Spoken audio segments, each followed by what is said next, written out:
Previously, in the world of Galamora. That arm led to a torso coming out of the ground, and it showed itself to be Elric, with a mildly different appearance, who is now pointing a lightning bolt spell straight at Cynade. Right after that moonbeam blasts him into another form, you see the creature rise up into the air at the speed at which like a ball drops, as it claws at some of the nearby branches of the trees. You hear the creature howl as it goes up into the sky and seems to disappear above the canopy. Can I add the extra detail where, like, I use the sword slashing upwards and then, like, using my fist just punch him down towards the rocks, so that when the rocks come, it just washes it back up? You see the creature quickly lunge to life, pointing its face at all of you, and a loud screech comes out of it as it casts Thunder Wave. And if you fail the save, you get pushed back 10 feet and take an additional 2d4 damage. Being forced through the spike growth caused you to take 6 damage. God damn it. And that there is my favorite combo with Mountain Druid. Your move, Wolfie boy. So, he then says, why didn't any of you kill me? Like I said, there are things you don't know yet. Plus, I don't want to, so there's that. He pauses for a moment. I know who you're going to try and gather. If you promise to leave this forest peacefully, I'll bring them to you now. I'm sure that can be arranged. I let go of the concentration on Reduce now that he's given his promise. So he grows back to his normal size and goes, thanks. Oh, and by the way, the King of the Feywild can lie. Can Also, and should are two different things. By the way, how'd you know I was the King of the Feywild? I don't exactly advertise that. You don't exactly listen, either. Like I said, there are things you don't know yet. Alright, so you're all following Elric, and he just talked to a frog that lives in a tree.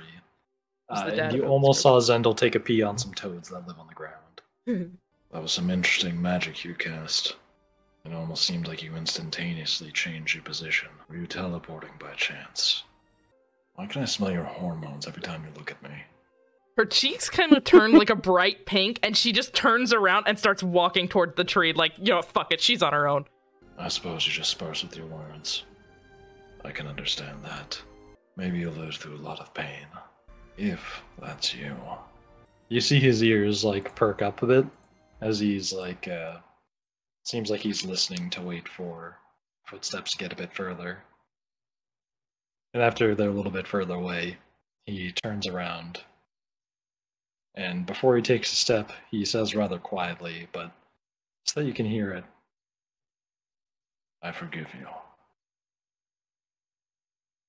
And then he keeps walking. No bullshit this time? Okay. Cool. I'm happy with the no bullshit. Hello, everyone. Welcome to Untold Realms Rise of Vestia, session 23. Jesus fucking Christ, that's a lot. Hello. Is PN acid? It is. There we go. There's the can't be. bullshit. Yes. I was Oh my actually... God. This really does have me thinking, actually, like, is it acid damage I or thought poison he was damage? like phosphorus. Because, You have to, like, is the acidity really? Oh my God. you have to like, roll a d14. You have to roll a d14 to see what your pH level is. His pH 1. It's like, oh no. Say What the goodbye fuck to your is I'm going to Google pee-pee. this. Can we not start off our D&D session talking about What whether is or the not pH piss of? is acidic? No. Does Critical It's an Role excellent ever have to question. deal with this? The fucking Maybe. suck. Okay. Okay. Like, Okay. Before we get started, Urine is mostly acidic. It has a normal values ranging from 4.6 to 8. I don't know how to feel that I know that now. Like, I genuinely don't know how to feel that I know that. Welcome to biology class, people. I How hate have you this. all been today? Okay. I may not like science, but I know my pH. Oh my God. Okay. Can I? Are we good? Can I? Yep. Okay. Cool. Yeah. Floor is yours. Wonderful. Lovely. Before we get started, I would like to continue the announcement that you might have seen on my Twitter or my YouTube, but we are looking for 2 more players to add to a mini campaign taking place on Tuesdays at 6:30 Eastern. I will do a little bit of that, dropping that in the thing. If you would like to apply, please go ahead and fill out that form, and within about a week, I will be contacting people for interviews to see how that goes down.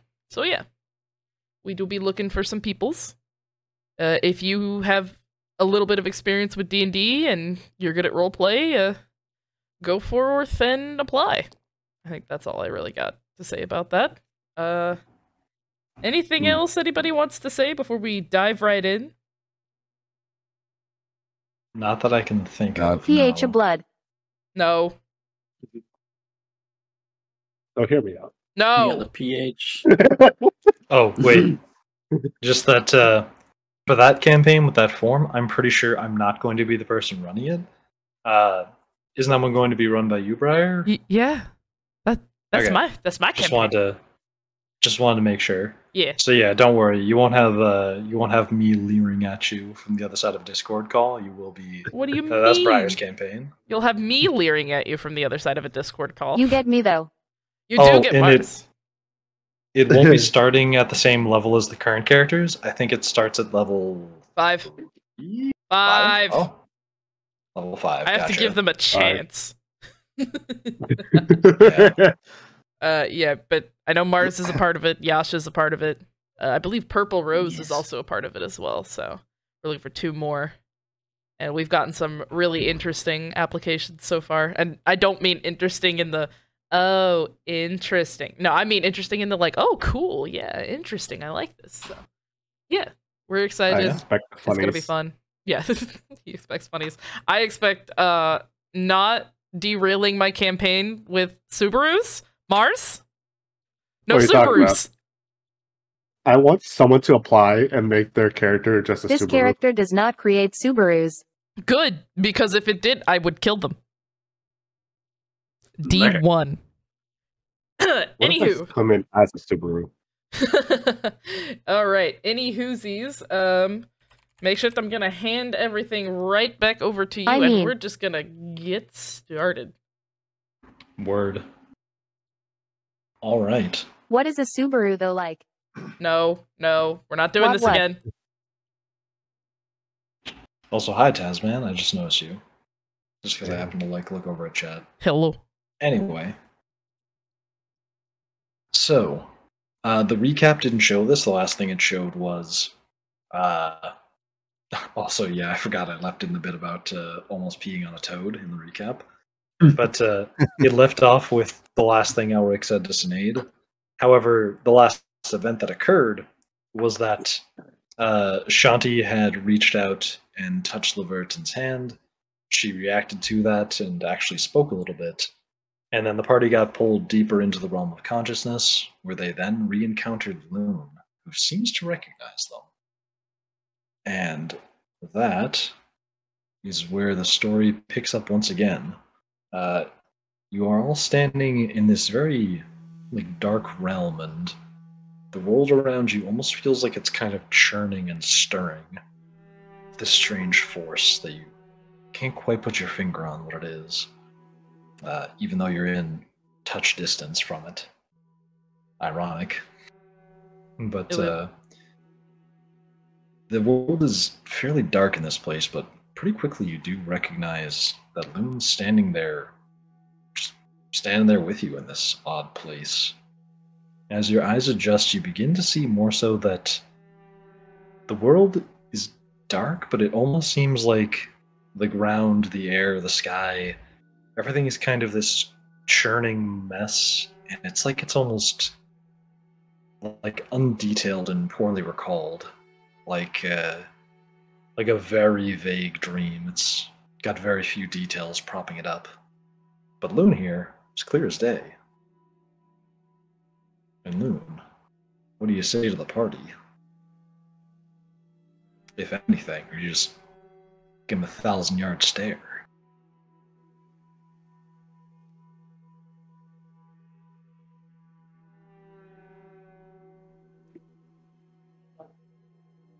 Oh, word. Yeah, that's right. I forgot that in the dream world, this version of her is technically an NPC that I'm voicing. So, you all see Loon standing in front of you. They just bow. They recognize you. What do you all say? Hold on, you might need to repeat the last 2 sentences because my internet's You fucky. cut out. No, that's his internet. That was fucky. Oh, okay. That was his internet, yeah. No. You all Oh, hold on. standing in front Oh of you. dear, okay. That's It's not... getting worse. Somebody turn off the microwave.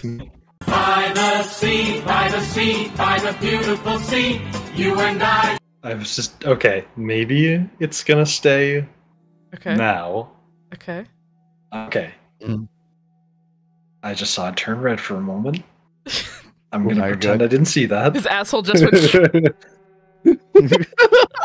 Shrinks back down. Okay. Now Man's got You- North Korean internet. you all,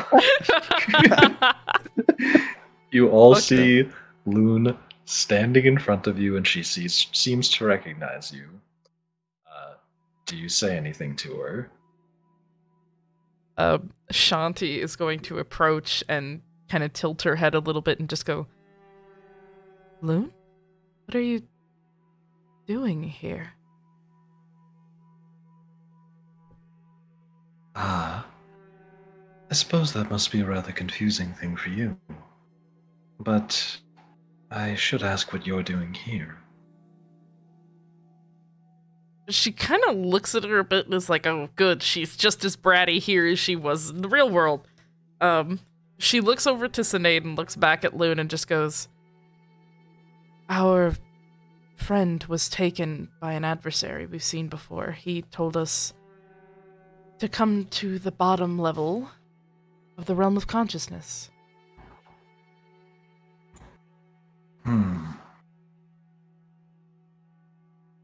You see her kind of like tap her chin as she sort of thinks about what she said.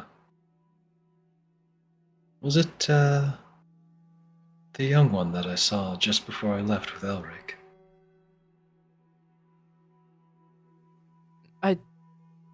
Did she see Johnathan before she left? I don't think so. Actually, that's a good point. Uh, Oh yeah, she didn't. I'm just an idiot. no, you're My fine. bad. I got this. No, Tyvar's fine. He's a close friend of Cynade's. He works under her. His name's Johnathan. Oh. Well then. Could you tell me how exactly you got here? I don't exactly know how it works, Brock. I mean, the dream world stuff is your domain, but the reason why we're here together is, well, a machine that pools consciousness while asleep. We build it in cooperation with the Guild of the Wandering Pool. I wouldn't need an entire lecture for this, and I don't think we have the time for it. Essentially, they're sharing my experience. Yes. Ah. I suppose it was a good thing then that I told Elric what I did. What did you tell him? Oh, right as we were leaving through that portal, I wanted to surprise him, so I told him that I'm actually the person who made Leverton's body. Wait, what?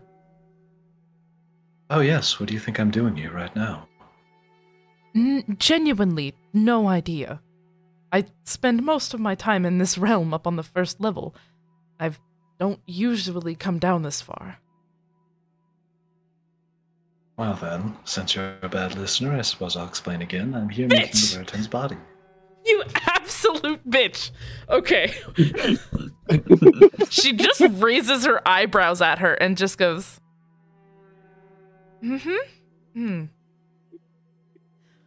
can you help me find the way to get to the next level or not? And she says it with like a very strained smile on her face.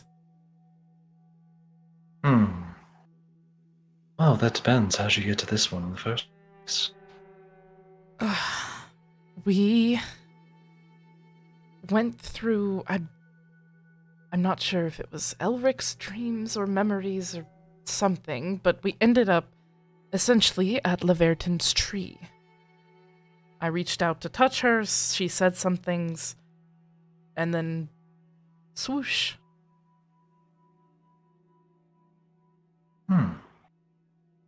So, you went to sleep and you used your memories to reach to Elric?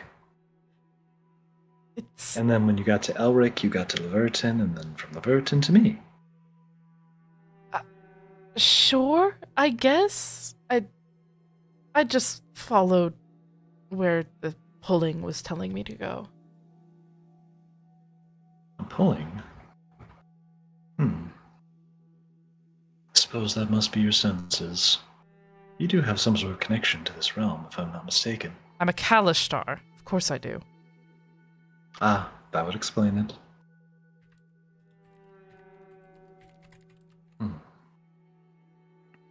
Oh, yes, I almost forgot. You see her, like, turn and start to...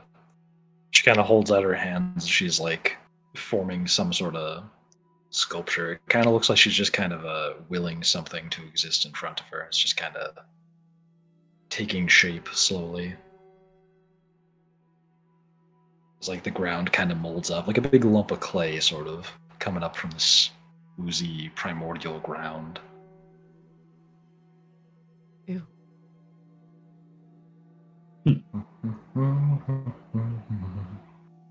She's kind of humming to herself. Can I ask what you're doing? Oh. Well, third time's a charm. I'm, forming the Leverton's body right now. Right now, you're forming Leverton's body. That's... odd? Okay, this is... Then how do you recognize us? That's a very long story. Any chance I can get the cliff notes? Oh. How do I explain this in the simplest way? Oh, this isn't actually my waking body. That's, elsewhere in the past. But here in the realm of consciousness, where we've found ourselves together, my mind is able to bridge the gap between time. You see, half of me is actually still in the past, while half of me is in the future.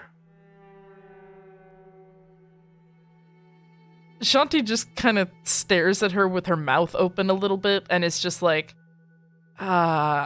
okay. She looks over at Cynade and gives her this just very confused expression. And she just mouths, "What is going on?" She just shrugs. We've been to a different universe before. Why not a different fucking time? As Brock tries to grab for a bottle of alcohol and realize he doesn't have it on him in the dream world. Oof. Ah, fuck. Whatever. Ah, correction, dwarf. Brock, was it correct? Yes. Technically, that wasn't an entire other universe. Well, actually, technically it was. Yeah, come on. What the fuck? Well, it was sort of a different timeline. Okay, so... I mean, theoretically, this is all possible, but in the flesh, this is... okay, so, timelines, what... Are we... There's so many different theories about timelines. We could be in the theory that, there's 1,000 different planes all connecting through one timeline. Then there's the theory that there's one timeline and then millions of different branches of timelines. Which one are you thinking we're in? Probably best if I don't spoil the specifics of that. Oh, lovely. However, the one that you visited was just a different timeline. A rather prominent one, though, as, well, you found one of the primordial stones there.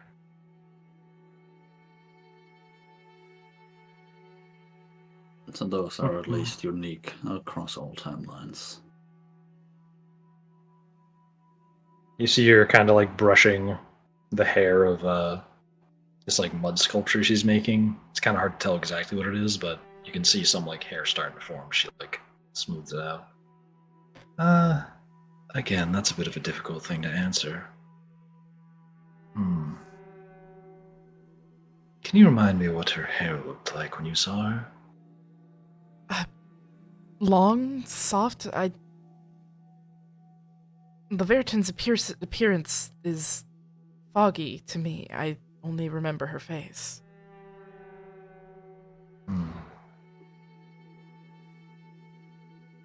You see Loon kind of like poke and like do the thing where you take like you put your fingers in a V and you like poke eyes. And she like smiles a bit.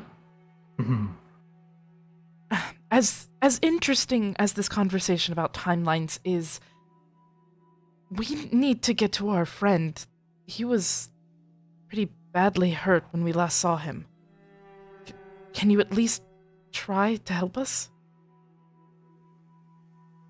You see, that's a bit of a problem. Well, the method you were all using to get here was just traveling through your own memories and then finding the consciousness representation of people from your past. You know, Elric. But, well, look around you.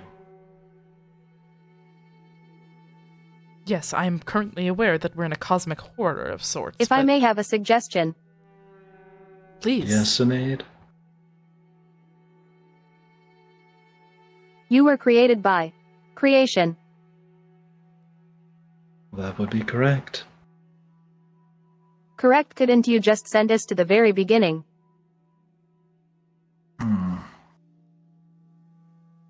That would make sense. But there is one detail I should probably tell you before you go there. I'm just trying to think of how I should drop this bomb.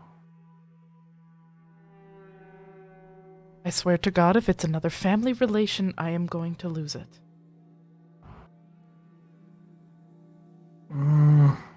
Well, technically I've already told you about them.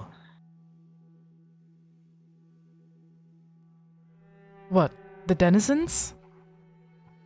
Yes, specifically the one that Elric is currently speaking with. Well, or was speaking with a moment ago. I can see my memories right now, and it looks like I'm currently about to shoot a small woman walking along the side of a building. What are you talking there about? goes her arm. What? Shanti kind of looks like genuinely surprised and just looks at everyone and it's just like... Okay, very odd. What are you talking about? Oh, I'm currently sitting on Elric's back. He's a very large bird right now. Not very easy to aim on this. You're doing what now? It's probably best if I just skip to the important details.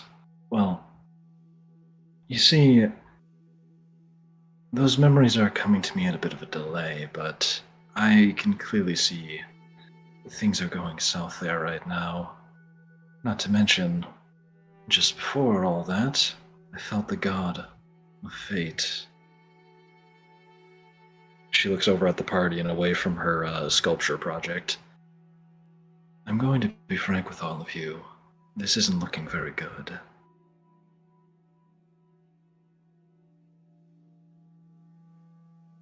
I've only read about the god of fate. It's not very good things. What do you mean you felt him? or spoke with him, or whatever you said. As I was traveling with Elric, I could feel that time had halted for just a moment. Similar to how you saw that happen before I left. But it wasn't me that halted at this time. No. I know he's out there. More memories now. I can see that they're starting to assemble the last pieces to unseal my sister. This might go very badly, although it might go just fine. Here's hoping. Shanti just looks at Brock and just has this, like, I'm gonna fucking kill this bitch look on her face. She just looks pissed. It's like, what the fuck is she talking about? Brock kind of just looks back, looks at Lone with a very confused look on his face, like, what does this have to do with anything? And just shrugs.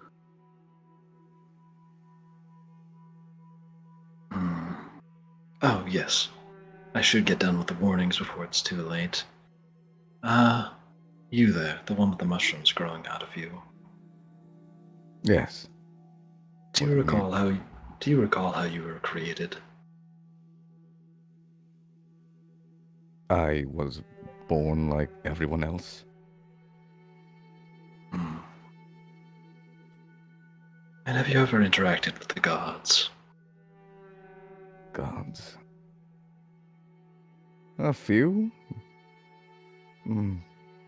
Strongly with one. Just one. Why do you ask? Well, I can see that strange heart of yours and how it moves. And I can tell you must have been influenced by the goddess of rot. Dark things are to come with that one. But think of how powerful she is.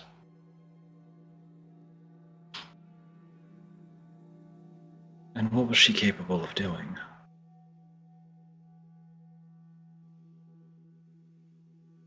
Now I want you to understand. Keep going. I don't know to the full extent of what you can do, but after seeing my home, my past, I know of her destructive capabilities. Truly. I want you to understand something about the goddess of rot. Even though she is rather powerful and there's great potential in her, she is one of the much weaker gods that exist, being an offshoot of some of the gods that I myself created. And so you see, each time the gods get created by other gods, well, you can't make something that's stronger than yourself. So their power diminishes every time. Yes. Now, the god of fate, that one was a bit different. He is... You see Loon kind of like look off into the distance and away from all of you. Very, very powerful. Even in Turna, one of the most powerful beings to ever exist, she hardly even put a crack in him. And, mind you, what you're probably imagining is that she swung around that toothpick spear of hers and smacked him in the face once or twice and it left a scratch. No. She cast the most powerful spell she understood, the rending spell. And, well, if I'm not mistaken, Elric mentioned you had all seen him almost get killed by that spell. Motorcycle, cool. Broom. Is that a Subaru? No. It approaches. Just a loud motorcycle. So as she was saying, so as Loon was saying, you all saw him almost die to that spell, correct? Everyone but Azim did. Do you recall what it looked like?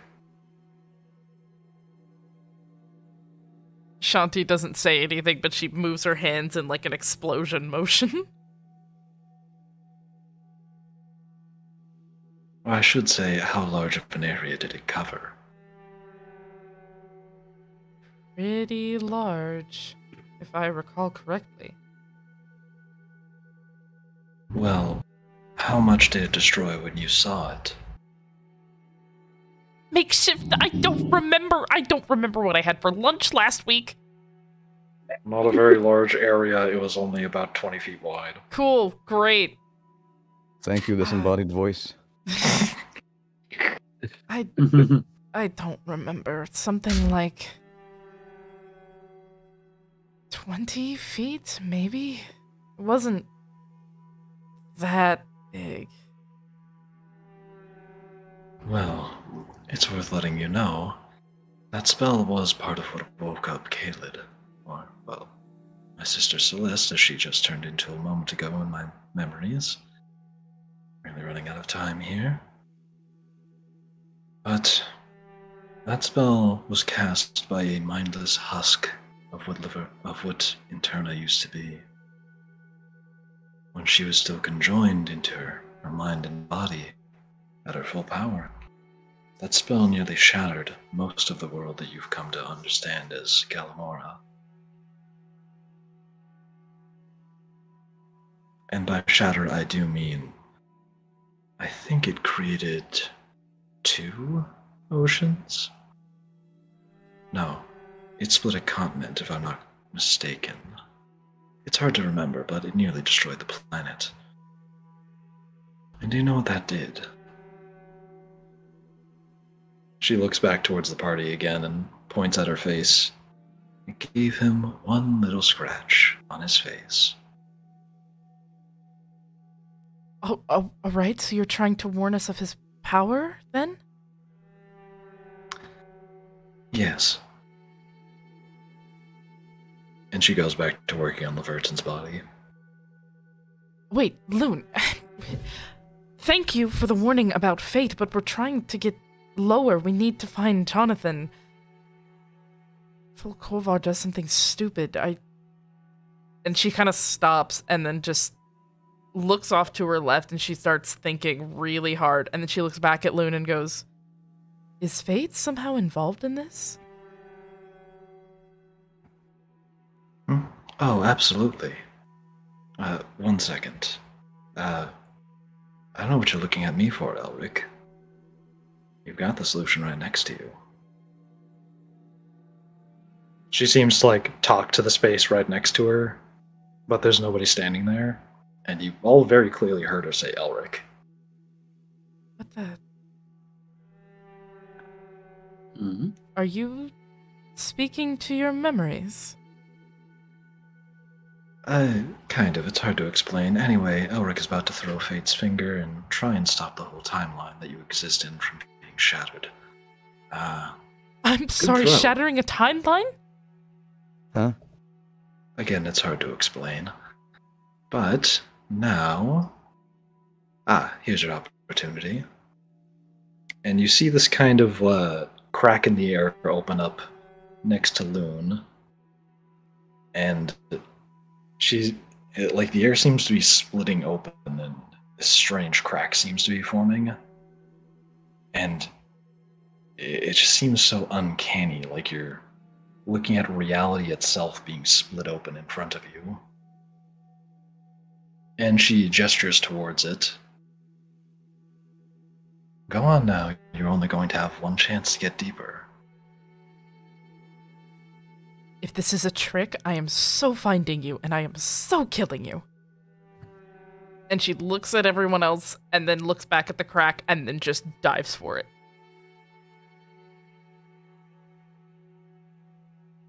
You do that. Can't get any weirder. he walks forward. Goodbye. Goodbye. And you all go through Let's this go. crack in reality. Yeah. Yep. As in being confused as always, but following the group. Word. You all follow through this crack in reality, and as existence around you is warping in uncanny geometry, you hear behind you Loon's voice call out and say, "Oh, and by the way, me and Elric are rooting for you from the other side of time. Don't worry, we're fighting him too." What? And then you hear the voice get cut off.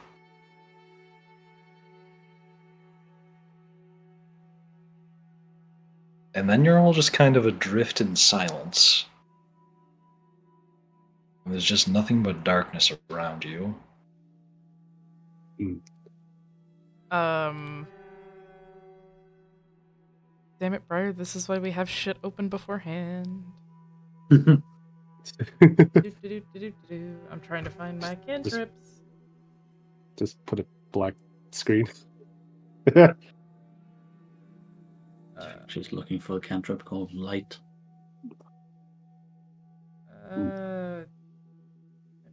Where is it? I know I took it on the last level up. Hold on. I know I took, what's it, Dancing Lights? Is that what it's called? Yes. Yeah. I know I took Dancing Light on the last level up, so I would like to use one of my cantrips as Dancing Light. Try to see if that does anything to the darkness.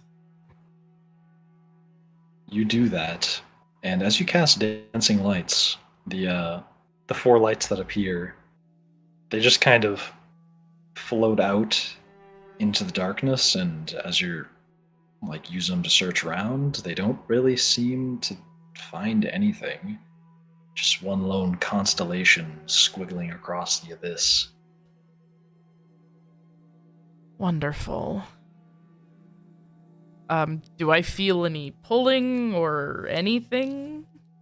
Or is this truly just fucking nothing? Yeah, you're all just floating. This is both terrifying and serene, and I'm going to be honest, a lot less weird than whatever Loon was saying just before this. I think this is the bottom. I definitely agree that this is probably the bottom.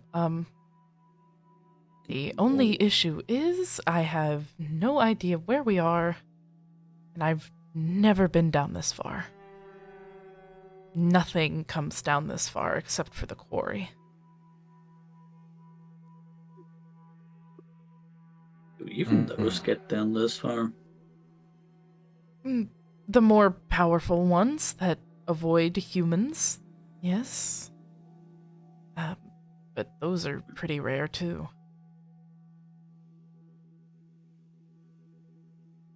And as you say that, the little constellation of lights you've got, that's kind of searching around for any sort of surface, it seems to illuminate some incredibly hulking mass, which seems to be, at first it's actually, give me a perception check at advantage for, since you might know what these are, Shanti.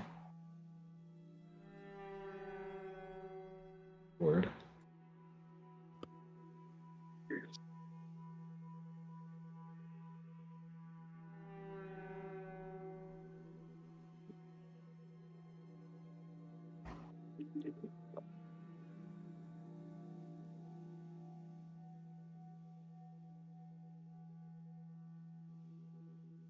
Word. Yeah, that's a dirty 20. You realize that what looks to be this misshapen mass within the darkness is actually the enormous form of one such quarry, which is far larger than you ever imagined one of these could get. It's larger than whales. Much larger. You've sent the motorcycle curse to me, hold on. That's actually, it's the same guy. He's just that loud. Damn. Reaching that far. Jesus. Okay.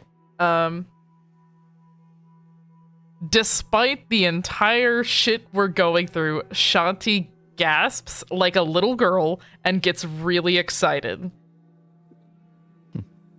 Don't go near it. Look at how big he is. Don't go near him. Don't touch him. But it's a quarry. And she just like puts her hands on her face and just breaks out into a huge grin. Can you speak to it? She looks a little proud of herself and just goes, a little. I understand more than I speak, but I'm sure I can come across. Can you ask it where we are? If I can find their face. And I'd like to help the lights get a bit closer to the creature, and I want to see if I can find the quarry's face. No, I should actually help chat out here for a second. I'm gonna find a picture of a quarry, and I'm gonna show you guys what these bitches look like. And I love them. I fucking love the quarry. I don't know what they are. Well, you're about to find out. Oh boy. That is indeed If you've image. If you've seen It's your Legend mom. of Korra, Yeah. it looks a bit like the Avatar spirit inside of Korra. Yeah, it looks a lot like Rava. Yeah. Hmm. I see. There's I like see. different types of them too. So this is the one that looks more like Rava then, I'm guessing. This one doesn't look like Rather a giant. and the other one sex machine. No. Because Yeah, there are they certain look quarry like that a- look like they want to kill you. Yeah, this is one that looks like one of those like kites, like a flying kite. Okay, cool. I'm trying Right. to get fucking thing to... Okay, hold on. I'm just gonna... It's still trying to save as a WebP file. Hold on. I need chat to see what these quarry look like. Hold on. Where the fuck is the snip tool? God damn it. It's on the other piece of shit.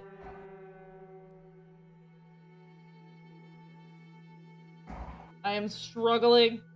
Okay, I got this. Cool. I'm smart. I'm a genius. Please hold. Somebody play some elevator Word. music.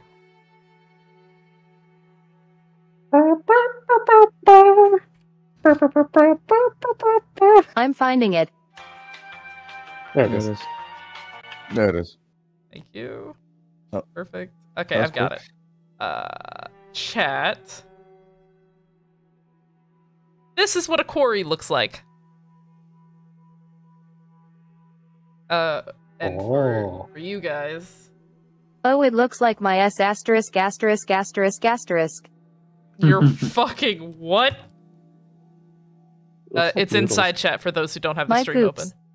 That's what these bitches look like. And I love them. Cat, please do not fuck the quarry. Jesus. Not yet. It looks like a bunch of noodles. It's like I mean, roaming around together. it is a creature of the dream realm that's probably a lot of It consciousness. looks like what I pooped. Oh my god.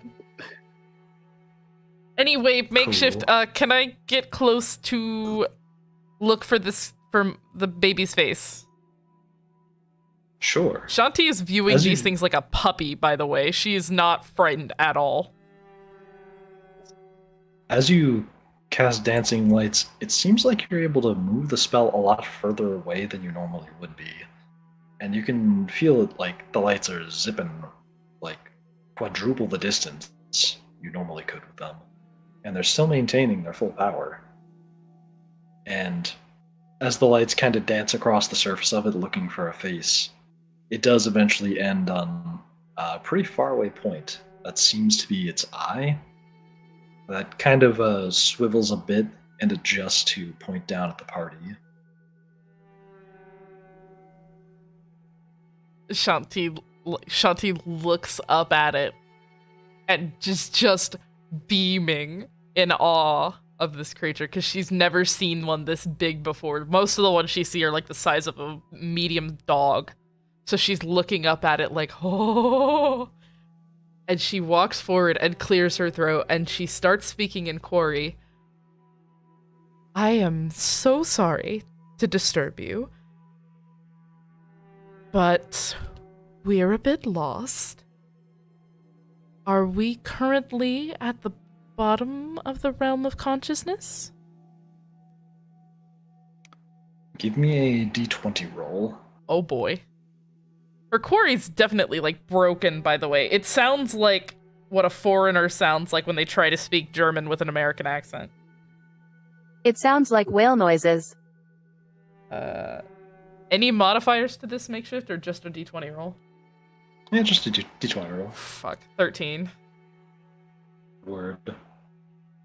You do that, and it pauses for a moment, and it seems like it's contemplating what you said, but it's hard to tell. This is by far the largest one of these that you've ever seen. So it's a little uncertain what it might be thinking. And then after a moment, you see its enormous and vast body start to tangle and churn as it adjusts, and it seems like it's arcing down towards the party in kind of a diving motion. You know, like those videos of whales when, like, they breach the water and get way too close to a canoe for comfort? Yep. Yeah. Mm-hmm. It's kind of like that, how it's like, this thing went from pretty far away to like, oh yikes, this thing's really close. And it sort of plunges down in front of all of you and swoops down deep into the darkness beneath you. And as it does, it seems like it kind of breaks some sort of surface of water, and suddenly you can all feel yourselves standing on a surface that feels a bit like a platform covered in water. Shanti... You can also see a bit of a shimmer along the ground. Shanti looks a little disappointed, but then when, when it starts to feel like they're standing on water, she slowly kind of gets on her hands and knees and just tries to stick her head in it. You do that, and you stick your head in the water. Weirdly, it feels like your head can go further down than your palms and feet. Do I see anything? You do not. You see just the darkness and feel some sensation like water around your head. Fucking Christ. I kind of come back up and sit back on my heels and look at everyone and just go, it's just more darkness. If we're at the bottom, then Kolvar and Johnathan should be here somewhere, but I don't see anything. I mean, if that is down and standing on this up, Can you ask it if they have seen them? It's we gone. need to go down. Maybe? Is this a goddamn puzzle makeshift? A little bit. Oh, But okay, cool. as you all finish discussing that, you hear some thumping in the distance, like very loud, and some splashing. It sort of seems like something very large is walking towards you from the darkness. Shanti's going to stand up and try to fling the dancing lights over that way. Wait, are they still up? Hold on, what's the duration on this fucking thing? Dancing lights is pretty long. Okay. Well, I'm gonna try to It's also fling my cantrip. lights in the direction of the sound. You do that. As they zip off towards that direction, you see what looks to be just like a wall that's sort of suspended on like two pillars. And then quickly you see that one of them like strikes the ground, and then the other lifts up again, and you realize you might be looking at something's feet as it waddles towards you. Is this another Feet!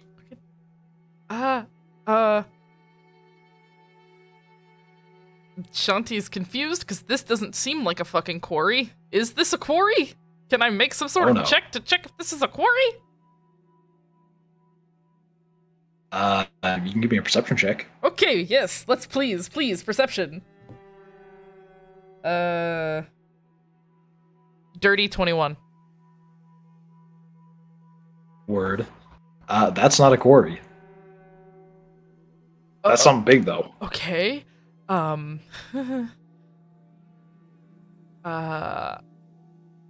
I fling my lights upward and try to see what's going on? Sure. Okay, cool. I'm gonna do that. I'm a little bit spooked. As this thing continues to walk towards you, the lights careen up, and it's just a wall, like a big wall, but still moving. But as you get up real high, like probably 50 feet in the air, you see that there's some dots on it. And it seems like it kind of resembles some eyes. Fuck. It's not a quarry, so speaking quarry to it would not be a good idea. Should I run up the wall? Oh my god. That's a fun. Maybe? Like, I genuinely don't know what else to do. Like, are we about to get squished between something, or... Like, that's All my I'm feeling. asking is this block. You also notice that the lights seem to illuminate something above the eyes. It almost looks like it's wearing a big hat. A big hat. And it continues to approach you. It's getting It's pretty what? close at this point. It has a hat. Hat. What What? kind of hat?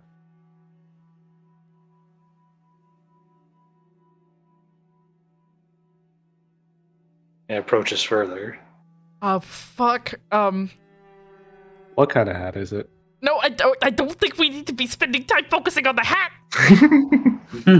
But it might be a cool hat. Great, wonderful. Head candidate is a cool hat. Yeah, what hat is it? Can I stick my head in the water again and try to see if this is looking different from the other side? Oh, you can try. Okay, I don't like that sound, Buster. Fuck. You know what? I don't want to send Asm into it, because that would be really stupid, because if it touches the wall and something explodes, I'm gonna feel really bad. Just a spike immediately, just like stab me. Okay, I'm gonna turn to the group and I'm gonna say, that's not a quarry. I don't know what that is. Oh. Cynade, any ideas?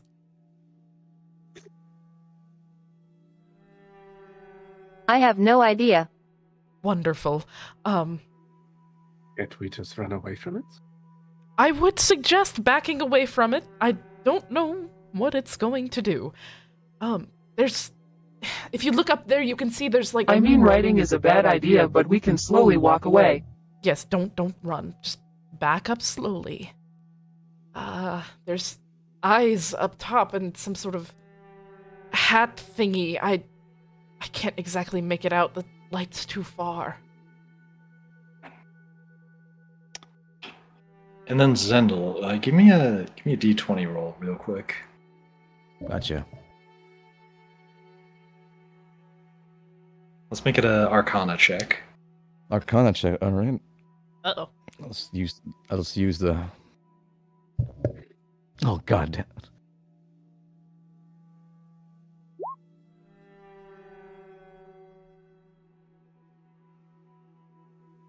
Did that pop up? Yep. Oh, sorry, I can't see roll 20. I'm too afraid to open my browser. Let me bring it up. Okay, it's 6. It's a 6. Gotcha. You feel something odd about this thing. It almost feels inviting. But you can't quite put your finger on it as this thing approaches. Feel odd? Wait, can you repeat that? Sorry. You feel odd seeing this thing, like, you can't quite put your finger on it, but something about this thing feels inviting to you. It's luring me in. It's you know what? Play around with it. walk closer to it.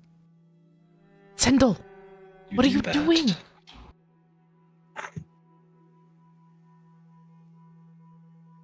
And as you approach, I forgot to switch the player screen. Oh no. 1 second. Just so I can... There we go.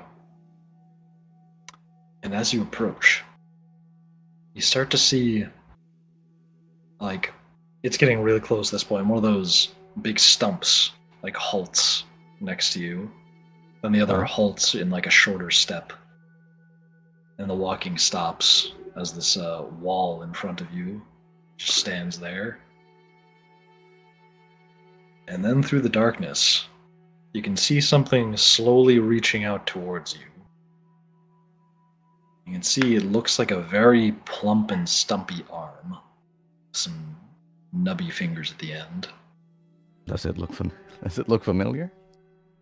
Something about this does feel familiar.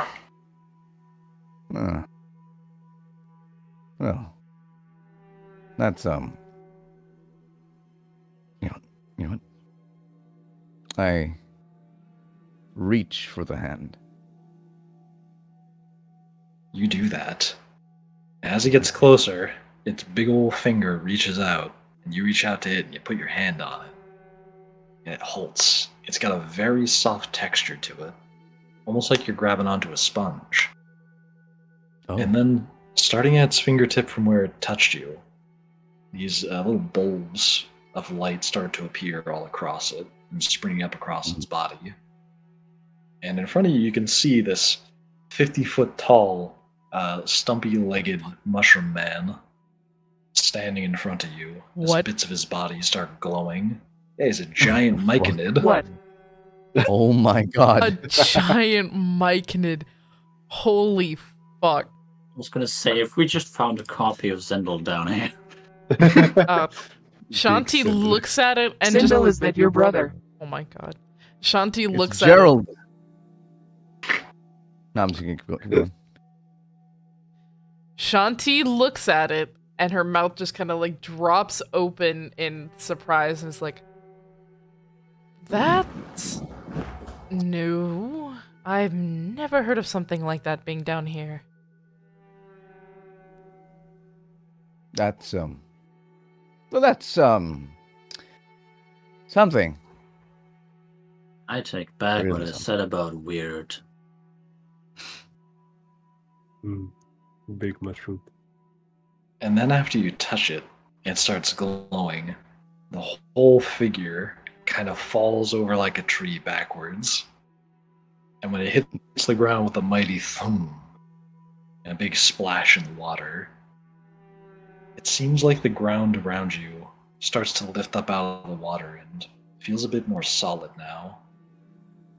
It's sort of like it's formed some new terrain for you to stand on. And the glowy bits start to disperse throughout the ground and illuminate the darkness just a little bit, as you see a path start to form where it once was.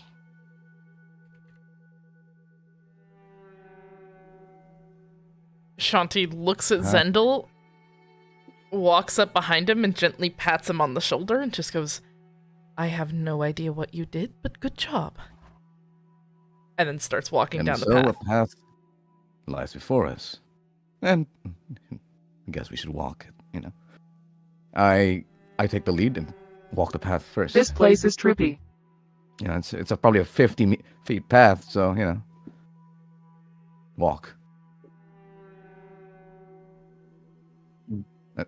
Make sure You do that. I do that, yeah. And as you're all walking, you start to see, like, the lights that scatter across the ground. It looks like there's bugs swarming around them. Small ones, but give me a Oh. perception check. I know what these Perception. are. Okay. Perception, 16.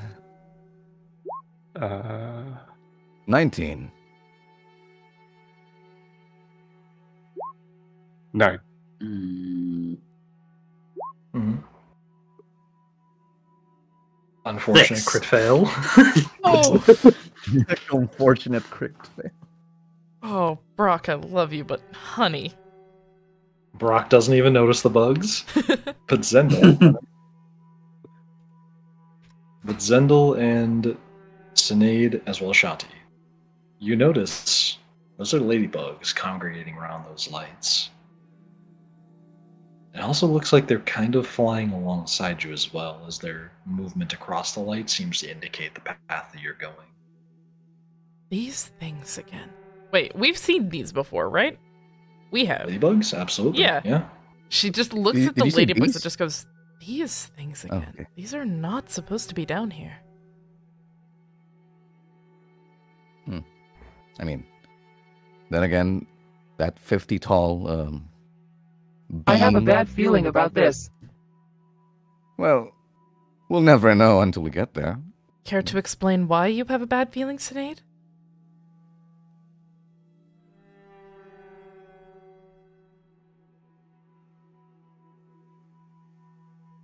So remember how Loon was talking about fate?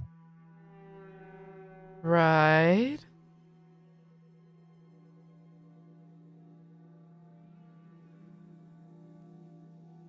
He has tried to kill me on multiple occasions and ladybugs always follow him. Oh, Shit. Do you think he's here, or...? well, if he is, best we tread carefully. I mean, isn't it fate soldiers that is everywhere? I mean, yes, but... I really, really do not want to meet Fate. The records about them are just... scary.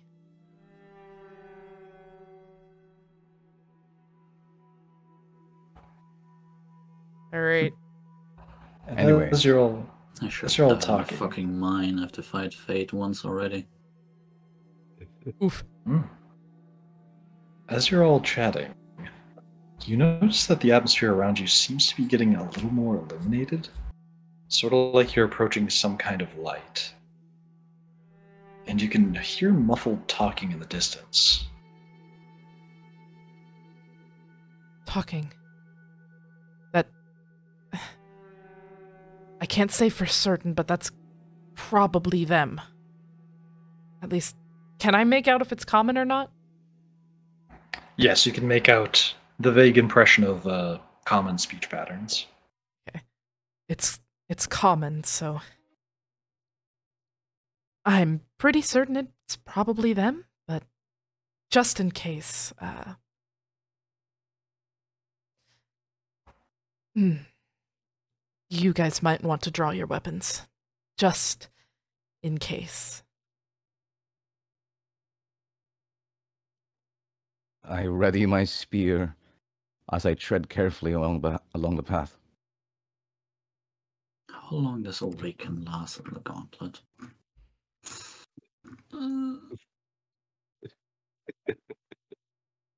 I don't know who's laughing, but 3 that's scary. minutes.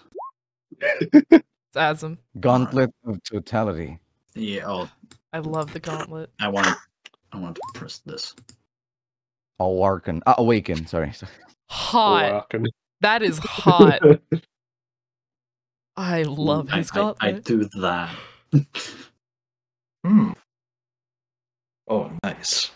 You activate that on that gauntlet. Oh, it's wrong. Nice. And it starts glowing eerily with power. And then Do you like the Azrael's gauntlets? Yes. The gauntlets are amazing. And then as you're all approaching towards this more illuminated area, the common is starting to become clearer. And then you can hear talking as you're getting closer and closer. You can almost make out the impression of words. And it sounds familiar. Everybody, give me a perception check. I love how much perception we're using. It's one of my highest modifiers. 15. Hell Fuck yeah, off. baby. Fucking 10. Oof. Even higher than yours. It's my highest modifier, I say, and then I biff the roll. Everybody but Shanti. Fuck you. You are all able to make out what seems to be Elric's voice saying, "This is completely hopeless. What are we going to do now? Just keel over." But then it seems to get cut off. And as you're approaching, it's sort of like, you know that feeling of like when you're swimming upward from water and you're like, sound is starting to return to you because the pressure in your eardrums is going away. Oof. Yeah. I hate that feeling. As you're starting to get closer and closer, you can almost hear what sounds to be the beating of wings or flapping noises in the distance, becoming more and more intense, like a flock of chirping birds. As suddenly, you break through into... You got that reference? Nice. Glad to know you also like Naruto. Oh my god. And you break through into a scene that's a lot calmer than you might have expected. In front of you, it seems to be that you're in a similar situation as before, but the whole atmosphere around you seems like this. There almost seems to be skylighting instead of the darkness from before. And you all find yourselves standing again amidst kind of a watery surface. And in front of you, you see Johnathan and Kolvar accompanied by a third person who, based on the appearance, you recognize it's Elric. But you all pretty quickly realize that isn't your Elric. Fuck off! And it's probably... Fuck this guy! It's King Oloran. Fuck this shit, man. Ashanti takes in the scene around her, and she sees everything, and then she focuses on Oloran, and immediately is pissed, and she just goes, "Oh, this douche again." It's King Almond. Great. And all three of them stop. It looks like they were facing each other for a conversation, but they all stop and look over at all of you as you appear. And then you hear Kolvar speak up.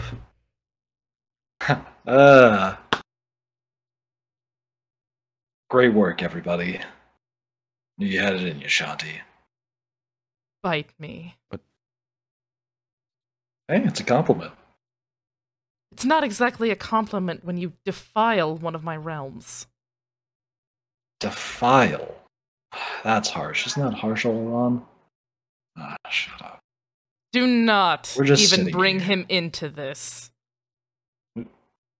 Bring him into... He's just standing here. You see Oloran kind of like pinch the bridge of his nose, like sigh.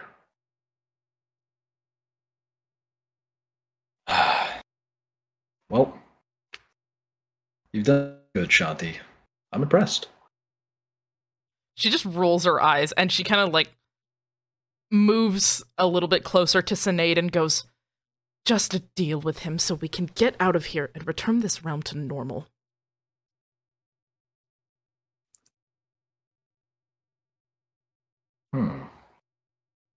Return it to normal. Not sure what I have to do with that. You're not supposed to be down here. Well, there's plenty of places I'm not supposed to be, but... well, everybody can dream, can't they? Fuck. Eh? Because we're in the... Yeah, you get it. Obviously, you get it. What is this? What are you trying to do? Well, you see, what I'm trying to do is I want to stop the world from ending. I want to prevent everyone from dying. I want us all to be able to see a happy ending here, alright? Then why would you... This isn't my fight. And yet, it is becoming my fight every fucking... Listen. We came down here. We did what you want. We're going to take Johnathan and return to our realm and continue to do the exact same fucking thing you just said you wanted to do. Okay. So take him. Fine. And Johnathan? Shanti's gonna try to approach Johnathan. You do that, and he has a somewhat nervous look on his face. Shanti kind of stops and then looks at Johnathan just like, Johnathan? Did they do something? Is there a reason you look like that? You see him kind of like, as you get closer, he moves one of his feet back a little bit and goes, Just wait a moment, Miss Shanti. Shanti Cynade. Oh, Shanti turns back to Cynade and just gestures at Johnathan. It's just like, do something. Cynade. She is currently rubbing her temples. They told me a lot of things. Are they true?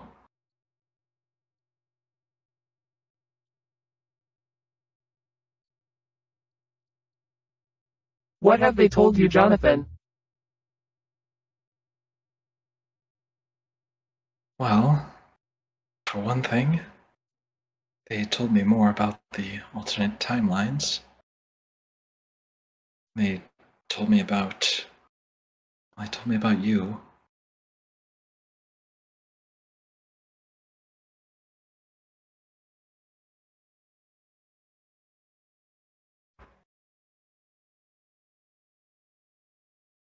About me. What about me? He looks kind of nervous and like scratches his arm a bit. Listen, Cynade. I've enjoyed working with you so much. But I have to admit, even I was ignoring a rather obvious blind spot. I was in kind of denial. I knew that it would take more than just a blood transfusion to give me these powers. Oh. Cynade, I know there's more you're not telling me. And it's probably the reason that Kolvar is so mad. Cynade, what is he talking about? Cynade, what is he talking about? Dude, can you not be a dick right now? Oh, what? I so want to slap the shit out of Oloran again, but I know that I just wanted doesn't to make tell sense. you why. Sorry, Mars.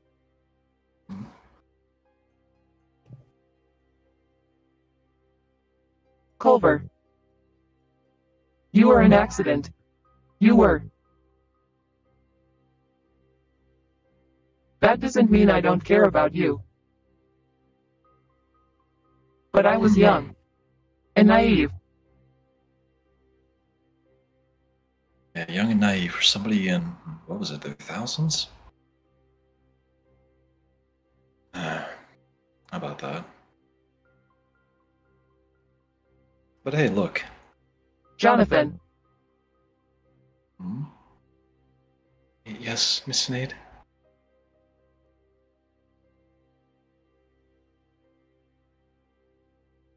I care about you. So much. Don't let anything tell you otherwise.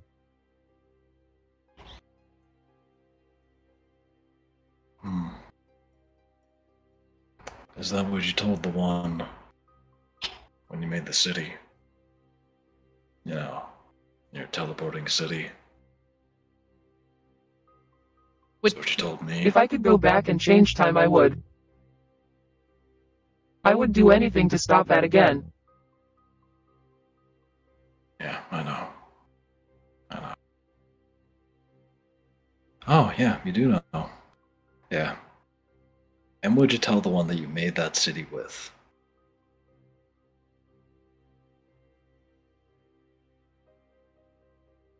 What was his name again? Johnathan, Hmm. you are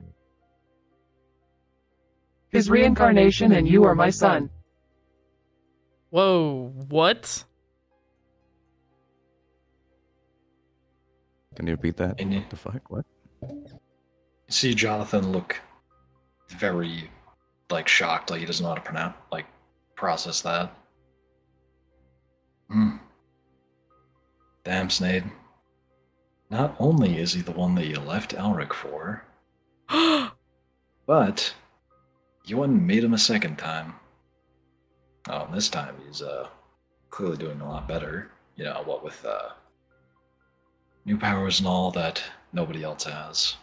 What the fuck? You see Jonathan hold up his hand in a halting motion at Kolvar.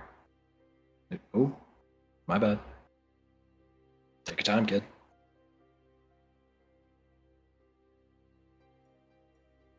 And he kind of holds his hand. I didn't want to leave Elric.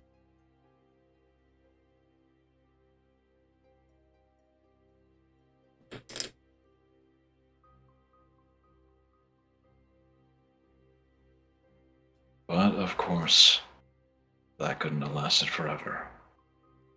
It wasn't about wanting, right? It was about needing.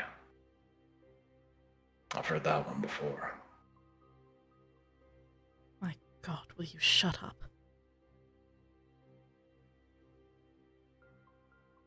Kind of glances over at you, glances away and looks at the ground.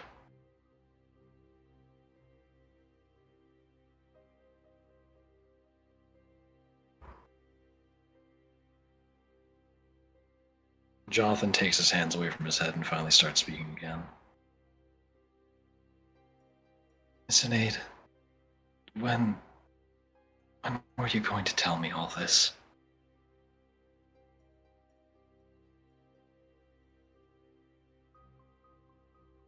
I was trying to put it into words.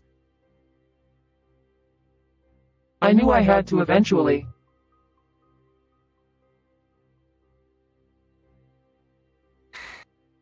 And here we are, at the bottom of all consciousness in existence, with perhaps some of the most dangerous people alive right next to me. One from a different timeline entirely. And this is what it took.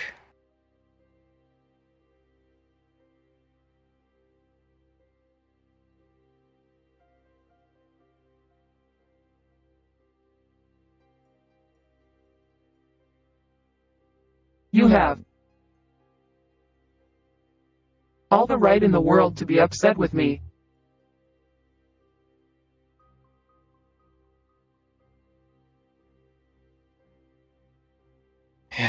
Yeah, I guess so.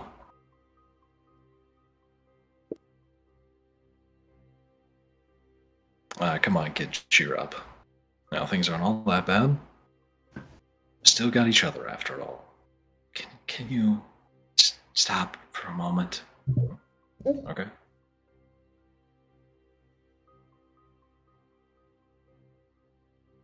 It's a lot to take in, is all. Did anybody else here know about this? No. And Shanti's going to back up Not as far and go as I'm stand next to concerned. Brock.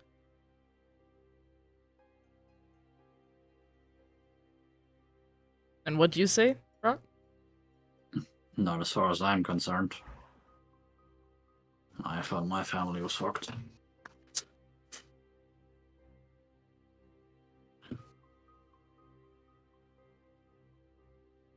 And now for the I have million- tried. Oh, My entire life. To make my own fate. Because I know.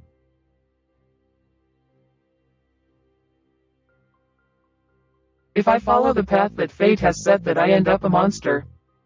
And there are some things that have to be done to follow my own fate. And because of that, we have ended up on a whole separate path.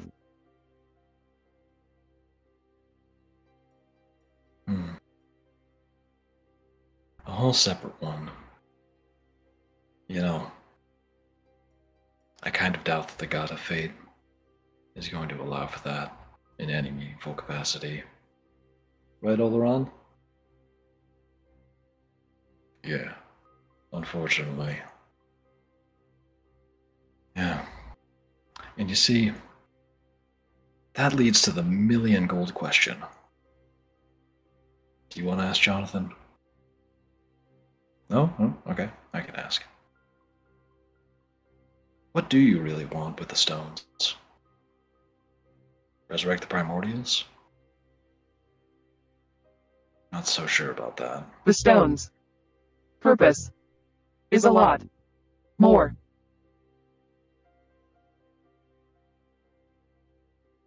Are you familiar with the denizen of disruption? Destruction? Well, yeah. I had to keep tabs on things here and there. I know a bit about them.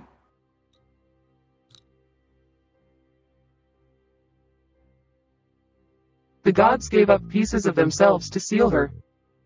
The primordials gave up their lives to seal me.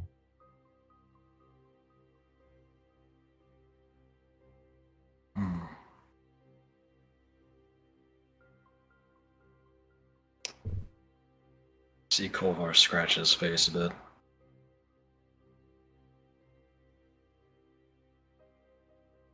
So then, you're the one they sealed, and you're the one they're asking to go get you unsealed.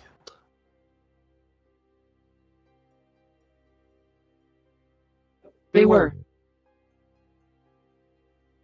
afraid of my attention at first, but they realized that doesn't matter when clearly the tribunal still exists.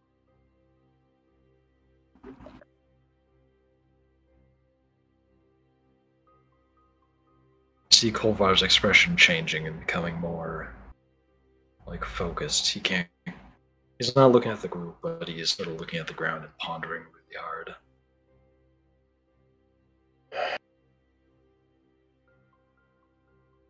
He like turns around and walks away a little bit.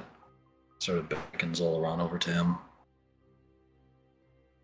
And they start talking about something with their backs turned.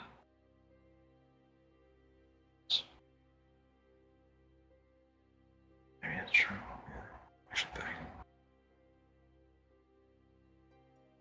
and Johnathan continues to kind of like, he doesn't really hold eye contact, but he doesn't go and talk with them.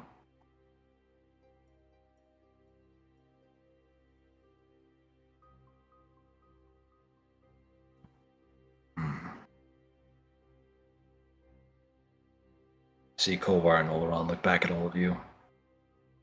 Alright then, Cynade. Here's your one chance. Tell us everything. And I do mean the things that we need to know. You already know what I want. Tell me how we avoid it with your incredible plan. Each plane of reality need its own governing body. Essentially, the outer realm needs its own. Then the parabola needs its own. And then existence itself needs its own. Essentially, I plan to seal the tribunal into the outer. But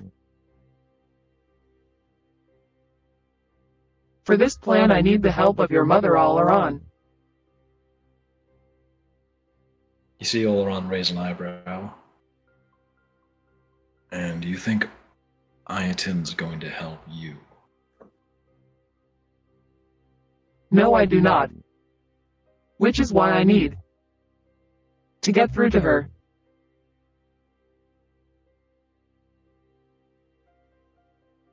Alright then. Good luck with that. Because in case you haven't noticed, she's not exactly one to listen to, you know, fate and her alternate self, or, you know, the idea of trying to assemble the powers of gods and outer gods greater than herself to become something more powerful. Is this all sounding a little familiar to you? Oh yes, that's right. She was the one who actually wanted to fight against the tribunal.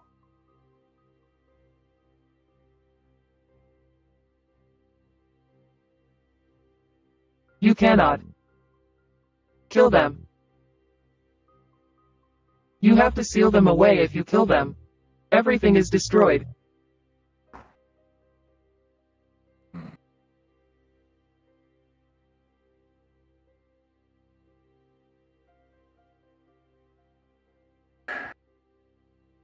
I don't know, Kolvar. What do you think? What do I think? What do I think? What do I think? I think something doesn't sit right here. He draws out his sword. See, something about these pieces is not fitting together correctly. The primordials seal you. Now they're backed into a corner. They want you unsealed. You're trying to avoid fate. You're trying to avoid Ayatin.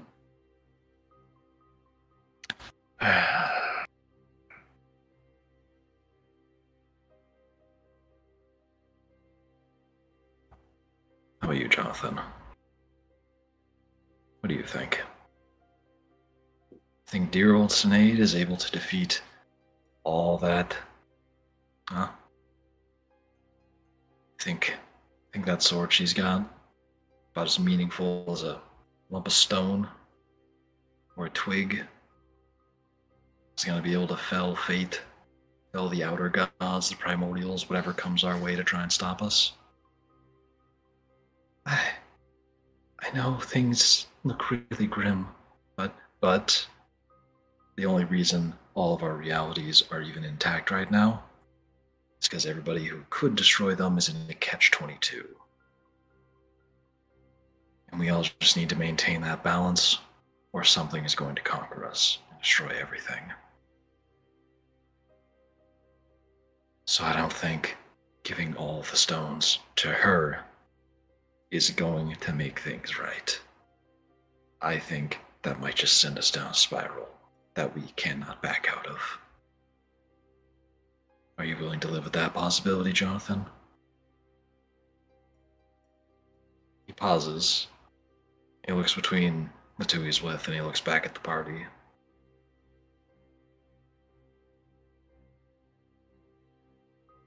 Yes. I am. I trust them.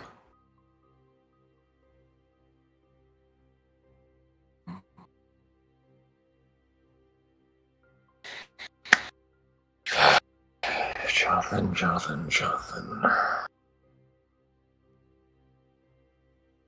Why'd you have to be kind-hearted this time? Not sure what you were in your past life, but from what I recall, you were the most personable guy. Start up your own city, wield your primordial stone, all that nonsense.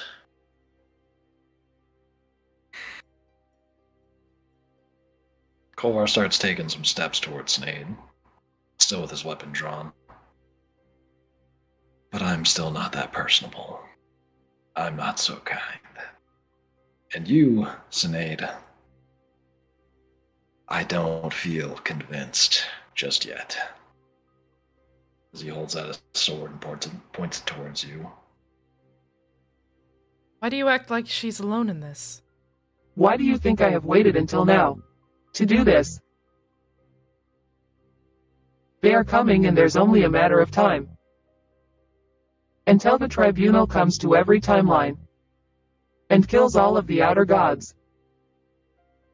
and destroys every timeline but her own.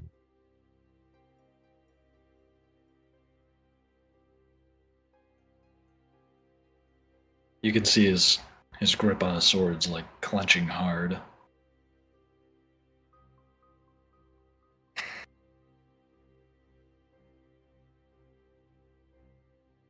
What's that you mentioned about the denizen of destruction?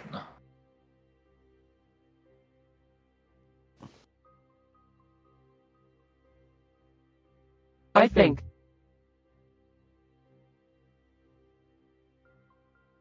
her and her sister are one of the keys to learn out the tribunal and trap them.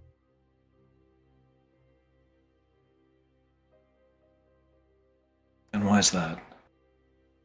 What's so special about those two?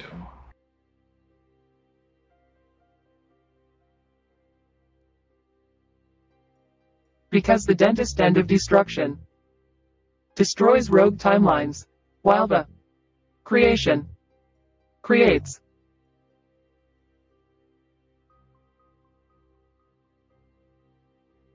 Using that we could learn her.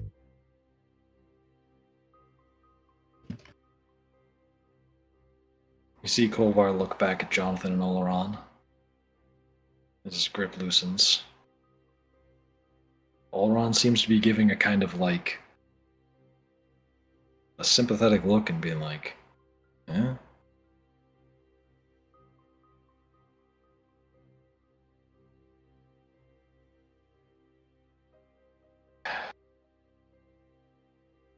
All these years, what have I been doing?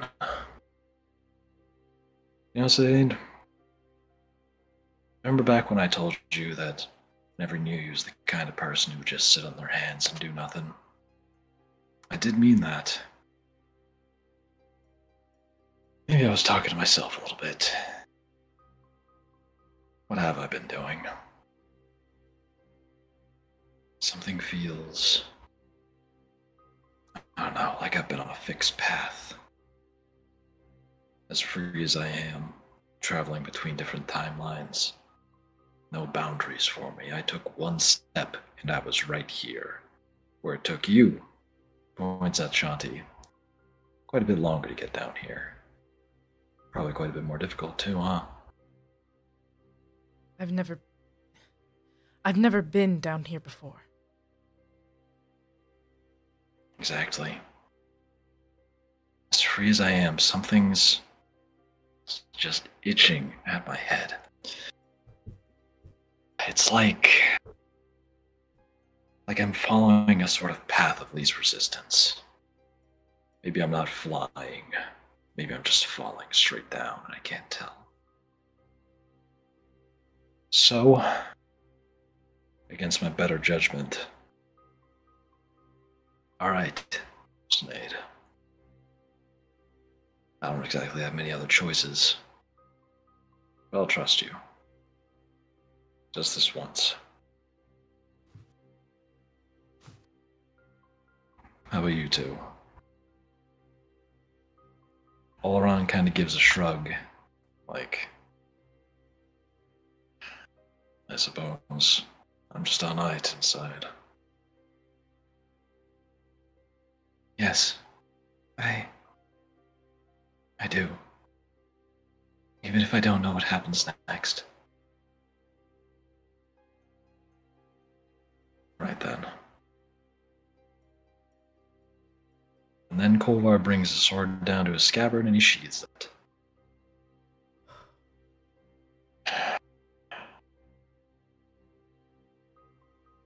Why does it feel like the world's coming to an end? Thank you. Because it very well could if we have any fuck-ups. Lovely. And do you guys want to go on a quick bathroom break? You read my mind. I was literally just about to ask that. I was like, I want ice cream. I can want I ice cream. please go pee? Bathroom break, pizza break. I'm getting my pizza. Yeah. Go get some pizza. Yeah. Chat, go get some food.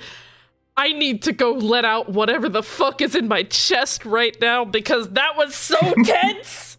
Okay, we'll be right back with Rise of Vestia. God damn it! Poor big guys. Every time we come back to live, one of you has to do some stupid shit. Listen, you decided to start it. We just finished it. That's fair, I guess. Anyway, we're back, chat, and I'm gonna throw it at makeshift immediately, because, I'm a lore whore. Streaky, in honor of Easter, can you sing the Four Big Priests song? No! No! 3 wise guys, and they come to the cry, spreading that cheer like 4th of July. Okay, that's it. We still gotta mix it. I Finish it. wish this were booze, but I'm trying to be healthy. Does that music joke land with anybody? No, I got it. I do hear it. What was that? Okay. I go to a music school makeshift. It hits with me. I'm just dead inside. Mixing is some term. I don't know too much about music. It's a term involved with finishing music, essentially. Like it's essentially music editing, audio editing. Yeah. It's not just music. Yeah. D&D Hooters. What the fuck is chat on? What the fuck just happened on Discord? Thank you. It's clapping. It's a good idea. Who's jacking off in the fucking Discord? That is some rapid fapping. I was gonna say that's an erratic pattern. Good lord. That's more of it's a quack. What the fuck? Wait, I must know if I can do this. Oh, you can. Oh, come back. Nice. Those are the big funny. Oh my god. I just want you to know, chat can hear this, by the way. Like, that's on Discord. Discord is going through my OBS. I don't know, Mars. I would like to continue the game because I would like to beat the fuck out of Oloran now. That's us. So bored. Like, we didn't kill him enough last time. Discord has his own soundboard. Oh my god. Yes, they do now. You've reached your limit on talking. Shut the fuck up. Okay, so now that that's all out of our system. Okay. Maybe. As you all see, Kolvar lower his sword and sheath it once again. He has a bit of tension still left in his shoulders, it seems. And then you hear Oloran speak up and go, "So, that's it then. What do we do next?" We get the hell out of the dream realm. After we get the final 3 stones, I'm going to ask the dentist in the destruction to break your mom out. He raises an eyebrow.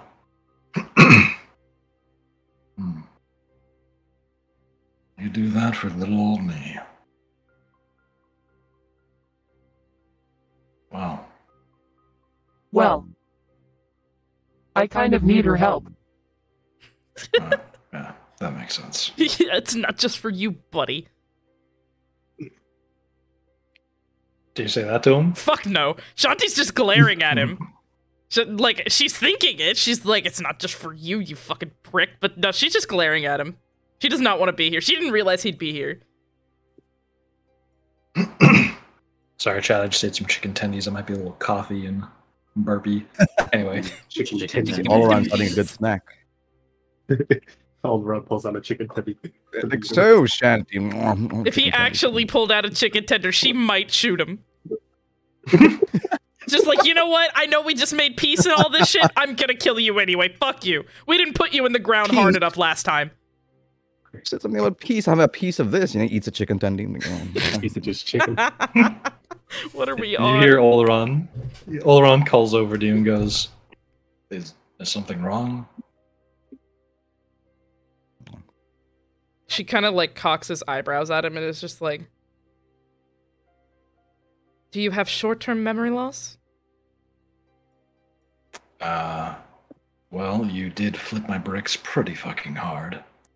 I recall all of you almost killing me, and then a copy of myself nearly beating me to death with his bare hands. Yeah, I remember all that. Mm-hmm. Right. Do you remember the child soldiers that you conscripted? Because I'm not exactly one to be okay with someone that does that.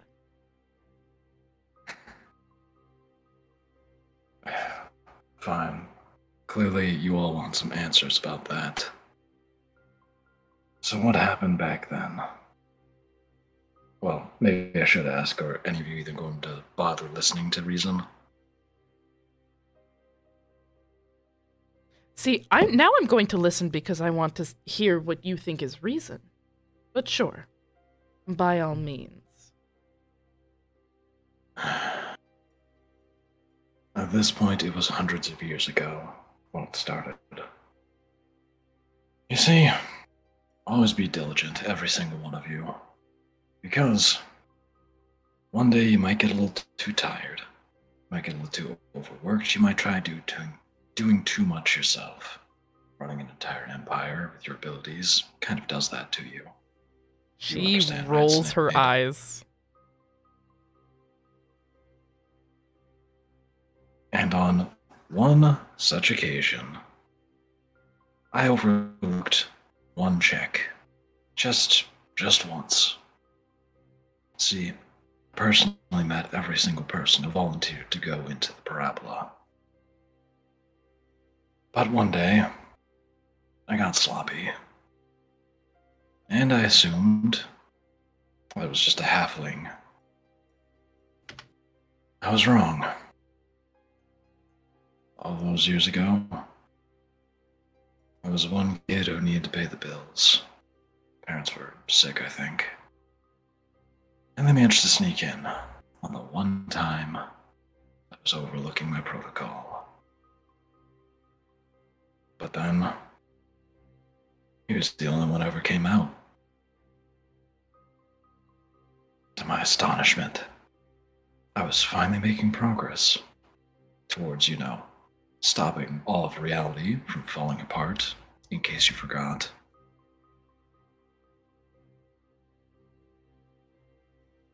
And look, I just clicked on that Roll20 for no reason, my bad. And look, I don't need all of you to think of me as the good guy here. I knew full well all those years, all those children that I sent in there. All those ex-wives. I was doing something evil. Shut up. And I was willing to be that evil for the sake of trying to preserve my entire universe. What would you have done in my situation? Not sent children. Then you're a better person than me, Shanti. Clearly. Let's just get out of here. Don't like being so far down this place.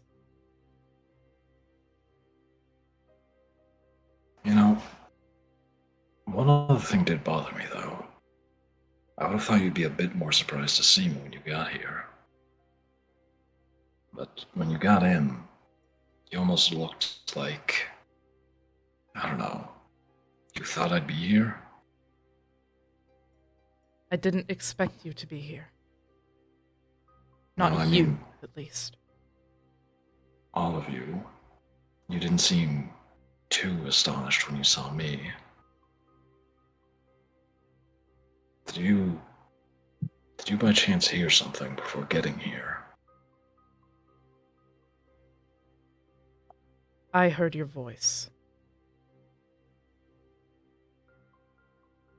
You heard my voice, and what did I say? It's not what you said, it's how you sounded. You sound like my version. You just said, "This is pointless." You did say that. What? What are you talking about? I said no such thing. In fact, when you first arrived, I hadn't talked for a little bit. No, you said that this is pointless. We all heard you clearly. What are we supposed to do? Roll over and keel over or something? You said something. About rolling over or keeling over? I don't remember exactly. And then fluttering wings. Oh no. What? What's oh no, Cynade? Wings? Fuck. Fuck? Fuck. Fuck.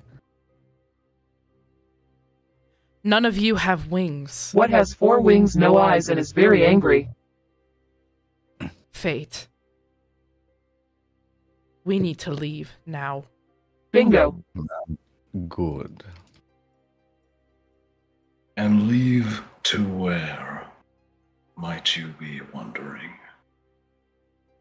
You hear a voice boom out across the expanse around you. And you start to see ladybugs crawling up out of the water underneath you. Oh no. Oh no. And fluttering up into the air. And as a swarm of them starts to buzz up and be released from the water, it seems like they're kind of forming like a big dome around all of you in this kind of vague shape. But also these tendrils where they start to flutter out into these long paths, kind of reach off into the distance. They get further and further, and the atmosphere around you, you can see so much clearer now. It's becoming more well lit as more of these ladybugs are fluttering up and careening off into the distance. And then, after a flash of light, your eyes adjust back to where you are, and it seems like off in the distance, the horizon and everything is gone, and it seems like so many of these tendrils of ladybugs are stretching out into the distance that they almost take up the entirety of the sky, far, far away. This chaotic noise of black and red in distance. Kolvar, your rationale, it intrigues me. I had such high hopes for it. And yet here you are, all the power you could ever imagine, and still, you would seek to defy your destiny. See Kolvar looking around nervously, his hand on his sword.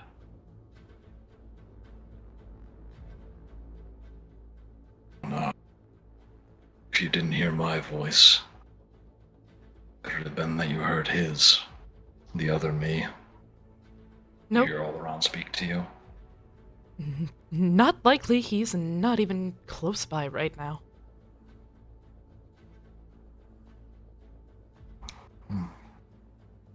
Then, where'd you hear that come from? I don't know. It's somewhere ahead of us. And then, as you're all looking around, you see some of the ladybugs closer by all of you on the far side. It's like you're all standing in a group. Johnathan, Kolvar, and Oloran are in front of you, and then beyond them, it seems like a tendril of those ladybugs starts to reach down. It's almost like the ladybugs are sitting on thin air. Oh. Like there's a surface there, splitting reality. Oh, they're resting on. I don't like this. That's not good. And you hear the voice speak out again. But alas, all of you are disappointments. All of you are wretched defilements. You're just the lapdog of the tribunal. And you.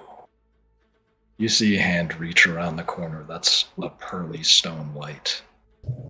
Cynade.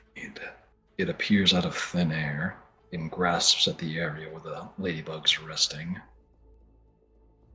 Of all those in attendance, you are by far reality's worst mistake. And now it would seem that these all need correcting. And then you see a very long leg step out from around the corner, appearing through thin air. His body is a pearly stone white, and it's like he's made out of marble. Oh no, oh no. He's facing away from you as he steps forward. First his leg, then the impression of his silhouette as he steps forward, seeming vaguely humanoid. He steps forward more, and his figure becomes clear, seeming to have a kind of,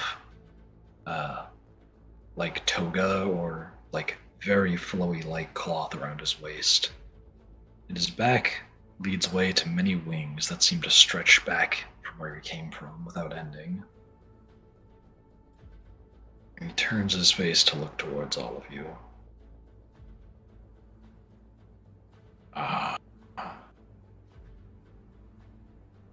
Gamrad, what is that form you have taken?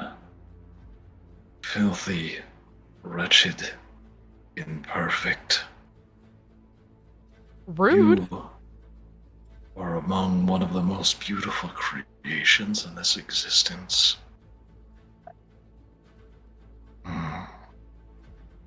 Leverton, I can feel you here too. Why do you wear that skin? Why is that creature carrying you around? Your existences, they were flawless. They were perfect. And now, you are pathetic! Oh my god. You see him reach his hands up and clench, and his body is like flexing and contorting like he's in pain. Oh. And you, Cynade, it is time. You were the chosen one, Anakin. What? Reference. And you see him look up at Cynade with that splitting red scar across his face and that intense bloodshot eye, staring straight at Cynade. It is time that I correct the mistakes of this universe. For my beloved creator eternity demands it so. Now. And you see him pressing on where the ladybugs rest. It seems like the seam in the wall is kind of being pushed with his hand, revealing more and more of his wings that don't seem to end. And suddenly, from under the water, and through the air and all the ladybugs, they all seem to start transforming. There's feathers appearing, brilliant white and golden tinged feathers. And they surround the sky, they surround the ground you're standing on. And the world around you seems to be encased entirely in the wings coming out the back of fate. But I am ever merciful. So, it is time I give you all the realities you so deeply desired. Be gone. As he snaps his fingers, a tendril, it looks to be the tip of a wing, all its feathers, shoots out of the ground. Azim, give me a dexterity saving throw at disadvantage. Ooh. Oh boy. DC Oh my 20. God.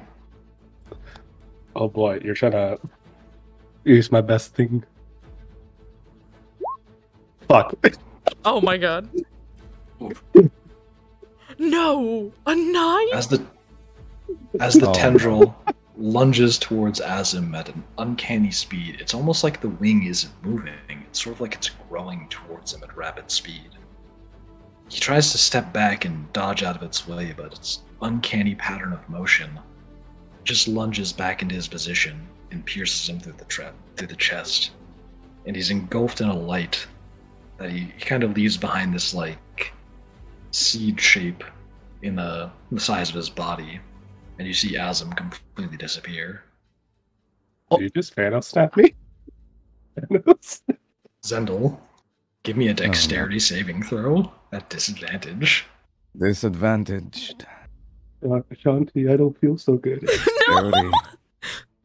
No! What the fuck? Well, shit. Oh, they're both.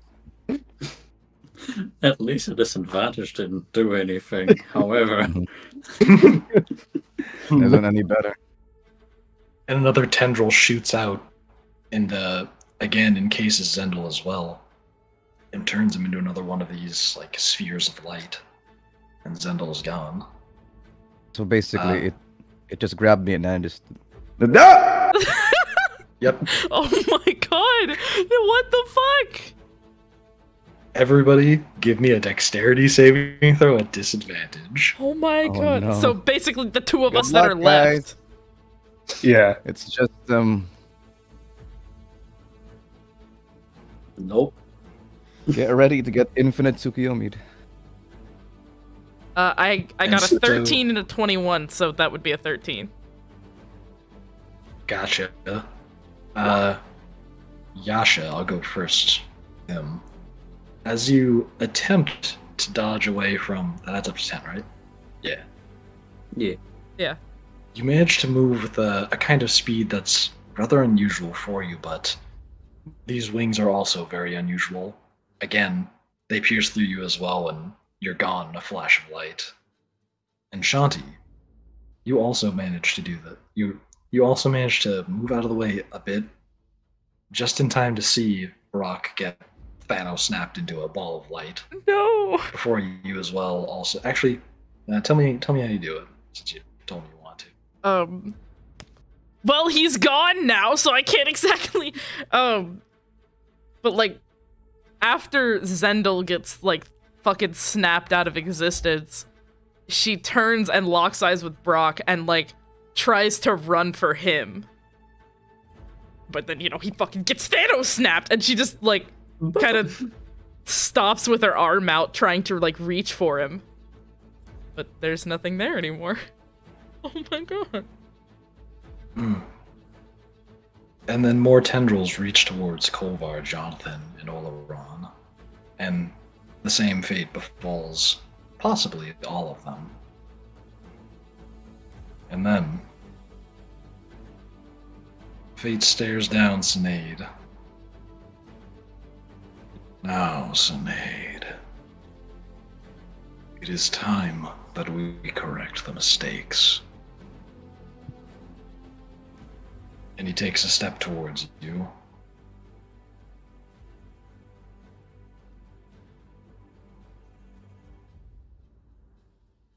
I think you will soon find that you are the true mistake.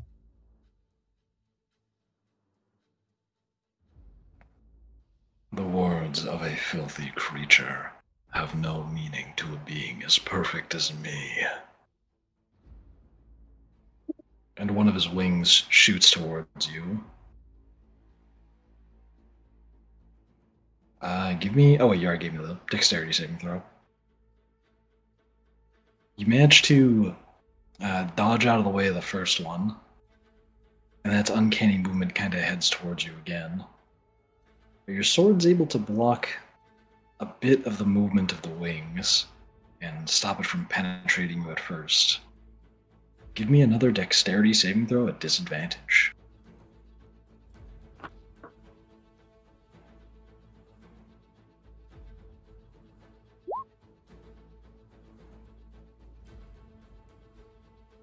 Again, the wings lunge towards you, and you once again manage to dodge out of the way. But now they're coming towards you in far more volleys. It seems like there's now multiple wings heading your way. Give me another dexterity saving throw at disadvantage. Dex soup, dex soup, dex soup. There it is. As you manage to deflect one of these wings, you feel the piercing pain of another going into your back, as you are similarly engulfed in light. And now, There's nothing but silence. Hello, darkness, my old friend. My old friend. What the fuck? Where are we? Azim. Yeah. Azim. Mm-hmm. You awaken to find yourself kneeling on a soft cushion, viewing the sunset. Mm-hmm. It's a nice day. In your vision, you can see there's a wooden porch in front of you.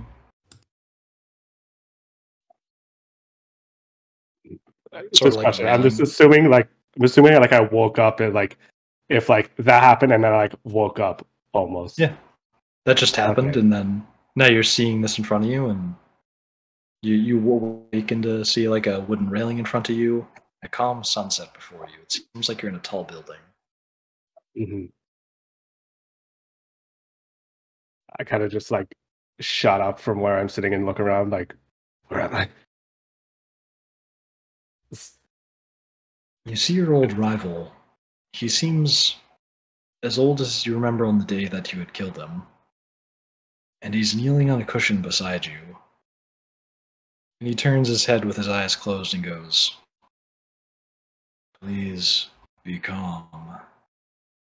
Do not break our meditation." And he turns back towards the sunset.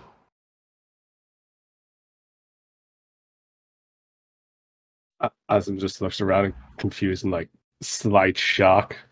Like he's just like, wait, but Mari? How?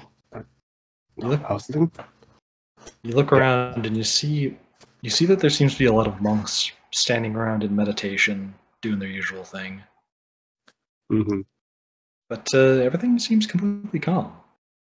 The world around you is serene. And it seems like you and your former rival, you're sitting in like the head monk's room, and you're sitting in a spot that you recognize as this is reserved for the head monk. They aren't here. Mm-hmm.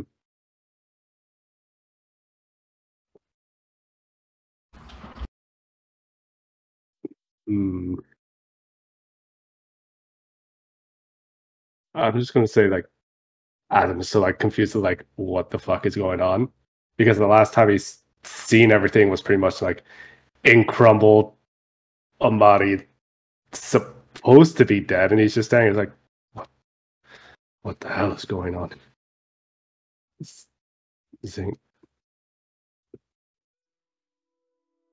I guess he goes up to Amari, grabs him, and is like, "How are you alive?" He finally brings his hands down, and he opens his eyes and looks over his shoulder and goes, "I was alive just a moment ago, and I was meditating quite nicely. Now, please, could you get back to yours as well?"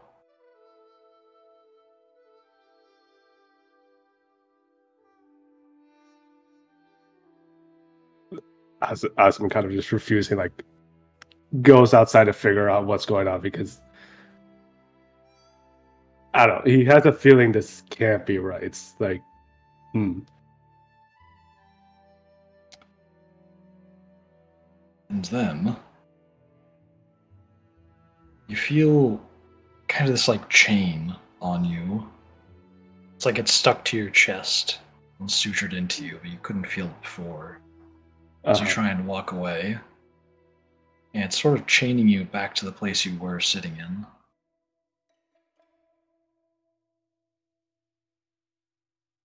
Okay, now he knows something is up. Okay. Would you say it's forcing me into like this situation that sounds more charming?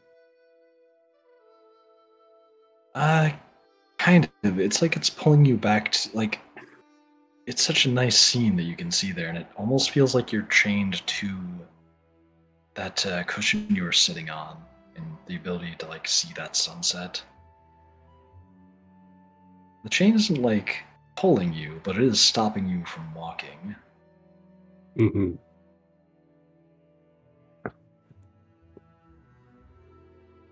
Okay, so as I'm realizing like the feel of it tugging back into that seat, he like takes a moment, closes his eyes, and uses stillness of mind. You do that. And so suddenly you can use your action to end one effect on yourself, causing you to be charmed or frightened. You do that, and you feel less panicked. Mm-hmm. You feel like you stop noticing the chain, but this seems nice. You feel no fear in you. There's no illusion clouding your mind. As you stare out at that sunset once again. And then, Zendel, you awaken with a shock, shooting up in a bed in a cabin you don't quite recall. It's a small wooden hut of some kind. I see. This is the illusion. I see it. I walk out of the hut. Look around me first. You do that, and around you is a familiar sight. It seems to be the Golden Plains, but they look a bit different than before. It's almost like the forest has encroached more so on it, and it seems like there's a much higher variety of foods being farmed here. It looks quite nice. Zendel feels there's a happy shock, surprised, but snaps back a bit and like, I wasn't here a few seconds ago. I'm thinking it doesn't feel right, but like it is. His feeling is the area is very inviting. Feels more calm. I wander away from the hut and try to explore the forest, the Golden Plains. Sorry. You do that, walking down this sort of dirt path in front of you that seems like this was designed specifically to incorporate the living spaces into the farming.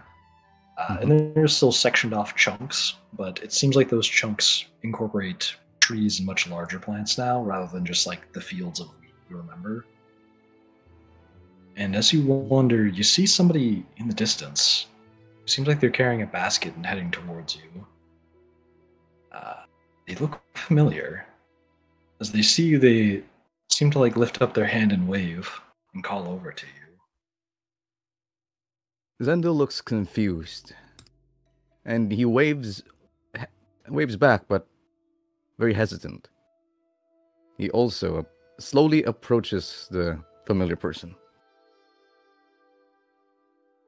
You do that, and as they're coming into sight, you start to recognize what seems to be the familiar face of your mother.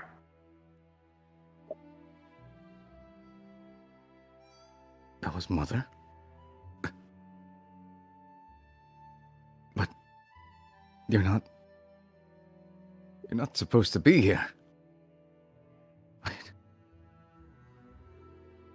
is this place? I was just grabbed a moment ago. Doesn't make sense. This has to be an illusion. And as you think that, you see a ladybug flutter its way across your vision, heading towards the person who seems to be your mother. That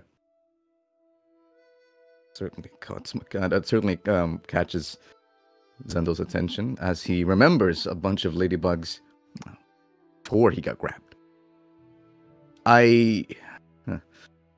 Zendel is now cautious. He stops moving forward and just is on guard.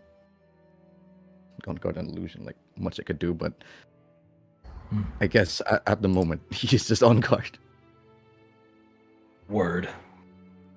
And then, Brock, the last thing you see before a flash of light was Shanti lunging towards you, and then you find yourself shooting awake, back in a building that looks more like construction you've seen in Diriona.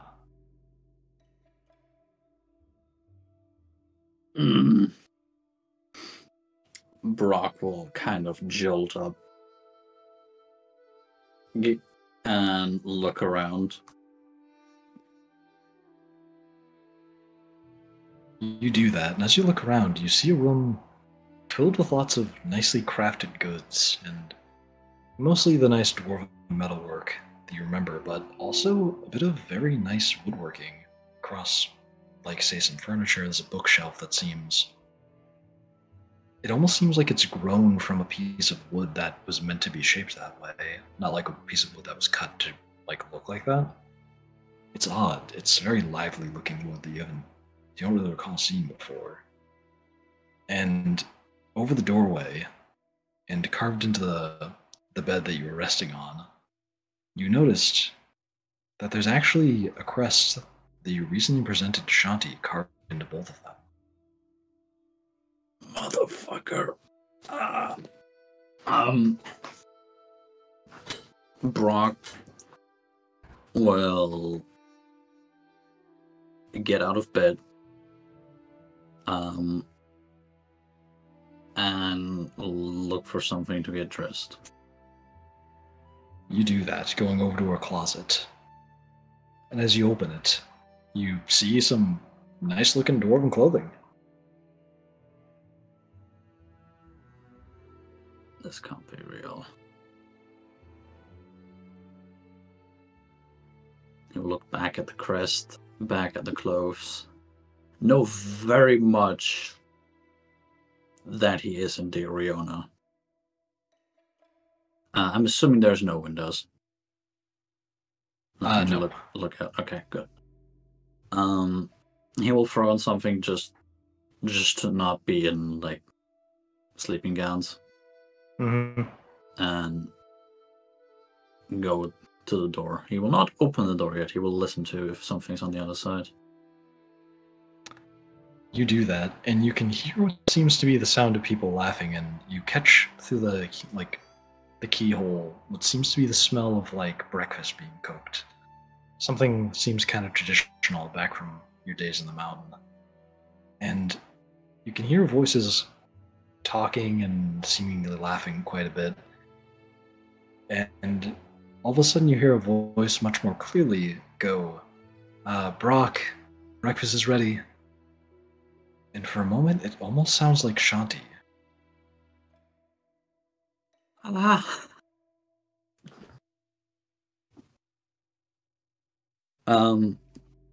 Brock will at first just take a step back from the door and just stare for like a solid second or two. You do that.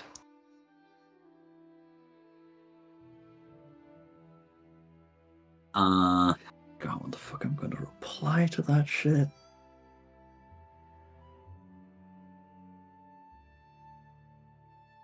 He will, very much stuttering in his words, just say, yeah, just give me a minute, I'll be right there. I just rub his temples, thinking to himself, oh god, what the fuck? Word. And now, Shanti. Oh no. You, Oh no. Okay. You snap to awareness while you seem to be standing in a rather crowded street. And it feels familiar somehow. Like you're immediately hit with a bit of nostalgia as you come to. I'll give you a dexterity saving throw. Everyone else gets fucking bedtime and I'm just like, boom, middle of a street. Horse runs you over. Okay. You fucking die. What's my dexterity Yeah, bob and modifier? weave. That's a 7. Please don't kill me. You got a 7? I got a 7. As you snap to awareness, you realize you were holding something over your shoulder, and you immediately drop it to the ground. And it falls behind you. And it sounds like some bushel of greens of some kind. You were holding a basket that was a bit heavy. I'm going to turn around. And then I'm going to look around before picking up said basket. I am confused as shit. I want to know what's going on. You look around and you see what looks to be your old hometown surrounding you. But it's almost bigger at this point. You don't see the same hillside that you saw before. It's like some of the buildings got taller. Okay. Guess it grew from the little poor village that it was? Okay, she already has a suspicion that this isn't real, but she's, instead of freaking out, she's going to gently pick up the basket, and she is going to head for the nearest exit of the town. She needs to find some place that is not crowded and not crazy, because right now, with all the noise, she can't think. You reach down for the basket, and as you do that, give me another dexterity saving throw. Oh, please don't fuck me over again. You're the good dice. You're supposed to be the good dice. Come on. No. Oh, fuck you! It's a 6. As you reach down, your head bumps into something, and you realize that somebody else was also reaching down to pick up the basket, and immediately you hear a voice go, "Oh, sorry about that." As you see a man hurriedly pick up the basket and hold it out to you, and in front of you, you see Elric holding the basket of greens. What? You didn't get hurt, right? She starts to apologize, going, "Oh, I'm so sorry. I wasn't." And she looks up and she just sees him and just jaw drops and she just freezes, like, whoa, what the fuck is going on?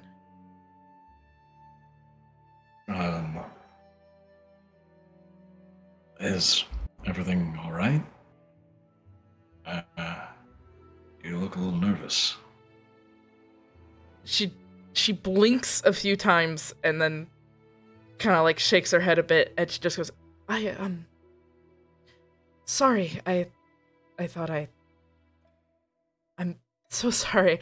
And she takes the basket from him and just goes, I'm sorry, I'm Shanti. What's your name? She's praying it's not him. My name's Joseph. No. Don't worry, I think you can just wash off the greens. They'll be fine. And then, from next to you, you hear a voice go, "Oh, have you met somebody here, Shanti? He's handsome." Oh, is this your mother, I presume? No, we just bumped into each other a moment ago. It's nothing. The greens will just need a washing. They're on the ground. Ah. You should stop by for dinner, you? I'm not certain about that. I'm a bit busy. Ah? Too busy for dinner with a pretty lady? And she points over toward Shanti. Shanti looks at whoever is talking and just immediately about to be like, "Shut the fuck up!" But then is that her mom? Is that her mom? You see your mom. Oh my god. Shanti stares at her for a moment and just goes, and she just speechless at the fact that they are there they're physically also in front of her. She bumped heads with Elric, so this is a physical thing. And she cannot find any words. She's just, like, looking between them, like, what the fuck is going on? And I think I might end the session there. Oh my god. Damn. Oh my god. Right. Holy fucking shit. Oh my god. What the fuck? That was so much worse. Oh my god. Oh my god. You have chat begging for 10 more minutes. Oh my god. Holy shit. Oh my god. Get the fuck back here. Requires more. Oh my Got those god. cliffhangers like Situation it's need more. got those cliffhangers like it's an episode of Samurai Jack. Right. Oh my god. Well, Can I be? Am I chat, Jack? if you want to hear what happens, you're gonna have to come back next weekend. I'm sorry, I don't make the rules. That's just what has to happen. Stay tuned next week for Dragon Ball Z. Trust me, chat. I don't want this to end either. I am having a great time. But it's gotta end at some point because we can't go on forever.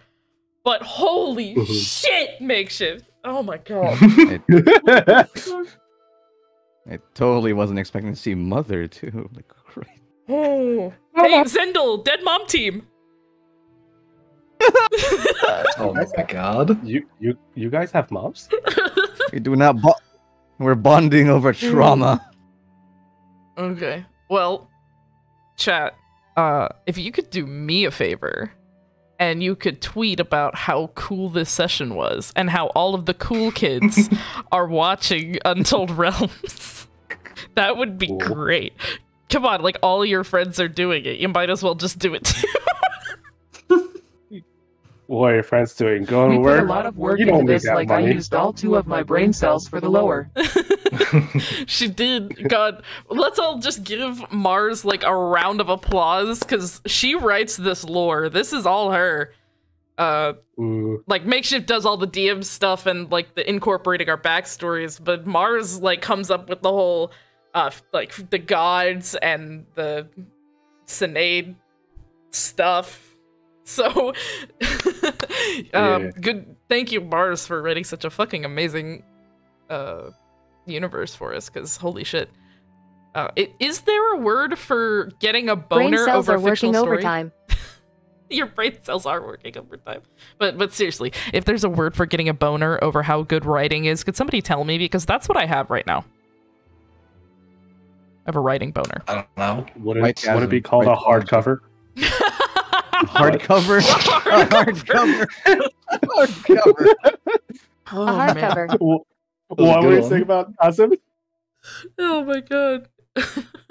Well, chat, like we said, if you want to see the continuation of, is this an illusion? Is this a reality? Is this just some weirdo with feathers fucking around with everybody's heads? You're gonna have to come back next week. That's just what has to happen. I don't make the rules, so... we will be back next Saturday, same time, same place. We will continue with this amazing arc that I have a boner for. Same bad time, same bad place. Oh, it's not bad at all. You have chat losing it, Makeshift. I hope you're proud of yourself. All right. Don't worry, we're totally not gonna freak out next session. Yourself in the moment. Well, in the meantime, we also have a 42-minute short story that Makeshift so wonderfully read out loud and that I wrote over on the Untold Realms YouTube channel. So if you want more lore, head over that direction. It's pretty good. Taz missed 3 sessions and came back to this. Well, like I said, tweet about it. Tell everyone how cool this was. Tell everyone how amazing it is. Because, you know, we're pretty cool. Oh, 3 sessions. You're going to be lost in the sauce right now. But by the way, the thing that's going to happen next session, I'll give you a little hint. I foreshadowed it back in session 6. Ooh. And if you were listening very closely to what some of the NPCs were saying, you might be able to figure out what's going to happen. Maybe. Was I? No, I probably wasn't. Was I in that session? Was I even existed? That was before your character joined. That was. You joined like right after that. Definitely before. Okay. Wait, session 6, isn't that? That's when Elric becomes I don't God. even Yeah. remember Section 6. That's when. Oh, that's yeah. when Elric becomes the nature I god. wasn't there for that either. That's true. Yeah. You I were, remember that. Well, God. chat, if you missed that session, you can look back at the Untold Realms YouTube channel and look at the VOD yourself. I And suggest dimensions of doing that because that's Let's go what back I'm gonna once. do. Oh my Dimensions god. of pitch, guys. Our Oh my VODs God, are longer guys. than the Bible. Yeah, our VODs The are pods actually longer than the Bible. Bible. Anyway, thank you guys so much for coming out to Untold Realms Rise of Vestia Session 23. Come back next week. Please fucking come back next week. I would really appreciate it if people could be here to see how fucking good this is. I'm losing it. I'm gonna yell at Makeshift about how good this was in a few minutes. Yeah. Thank you guys so much for being here. Thank you for supporting us. Thank you to Shamey for all of the wonderful gift subs and the bits that is going to help pay for some more art. Art should be coming soon, by the way. I have commissioned an artist, and they are currently working.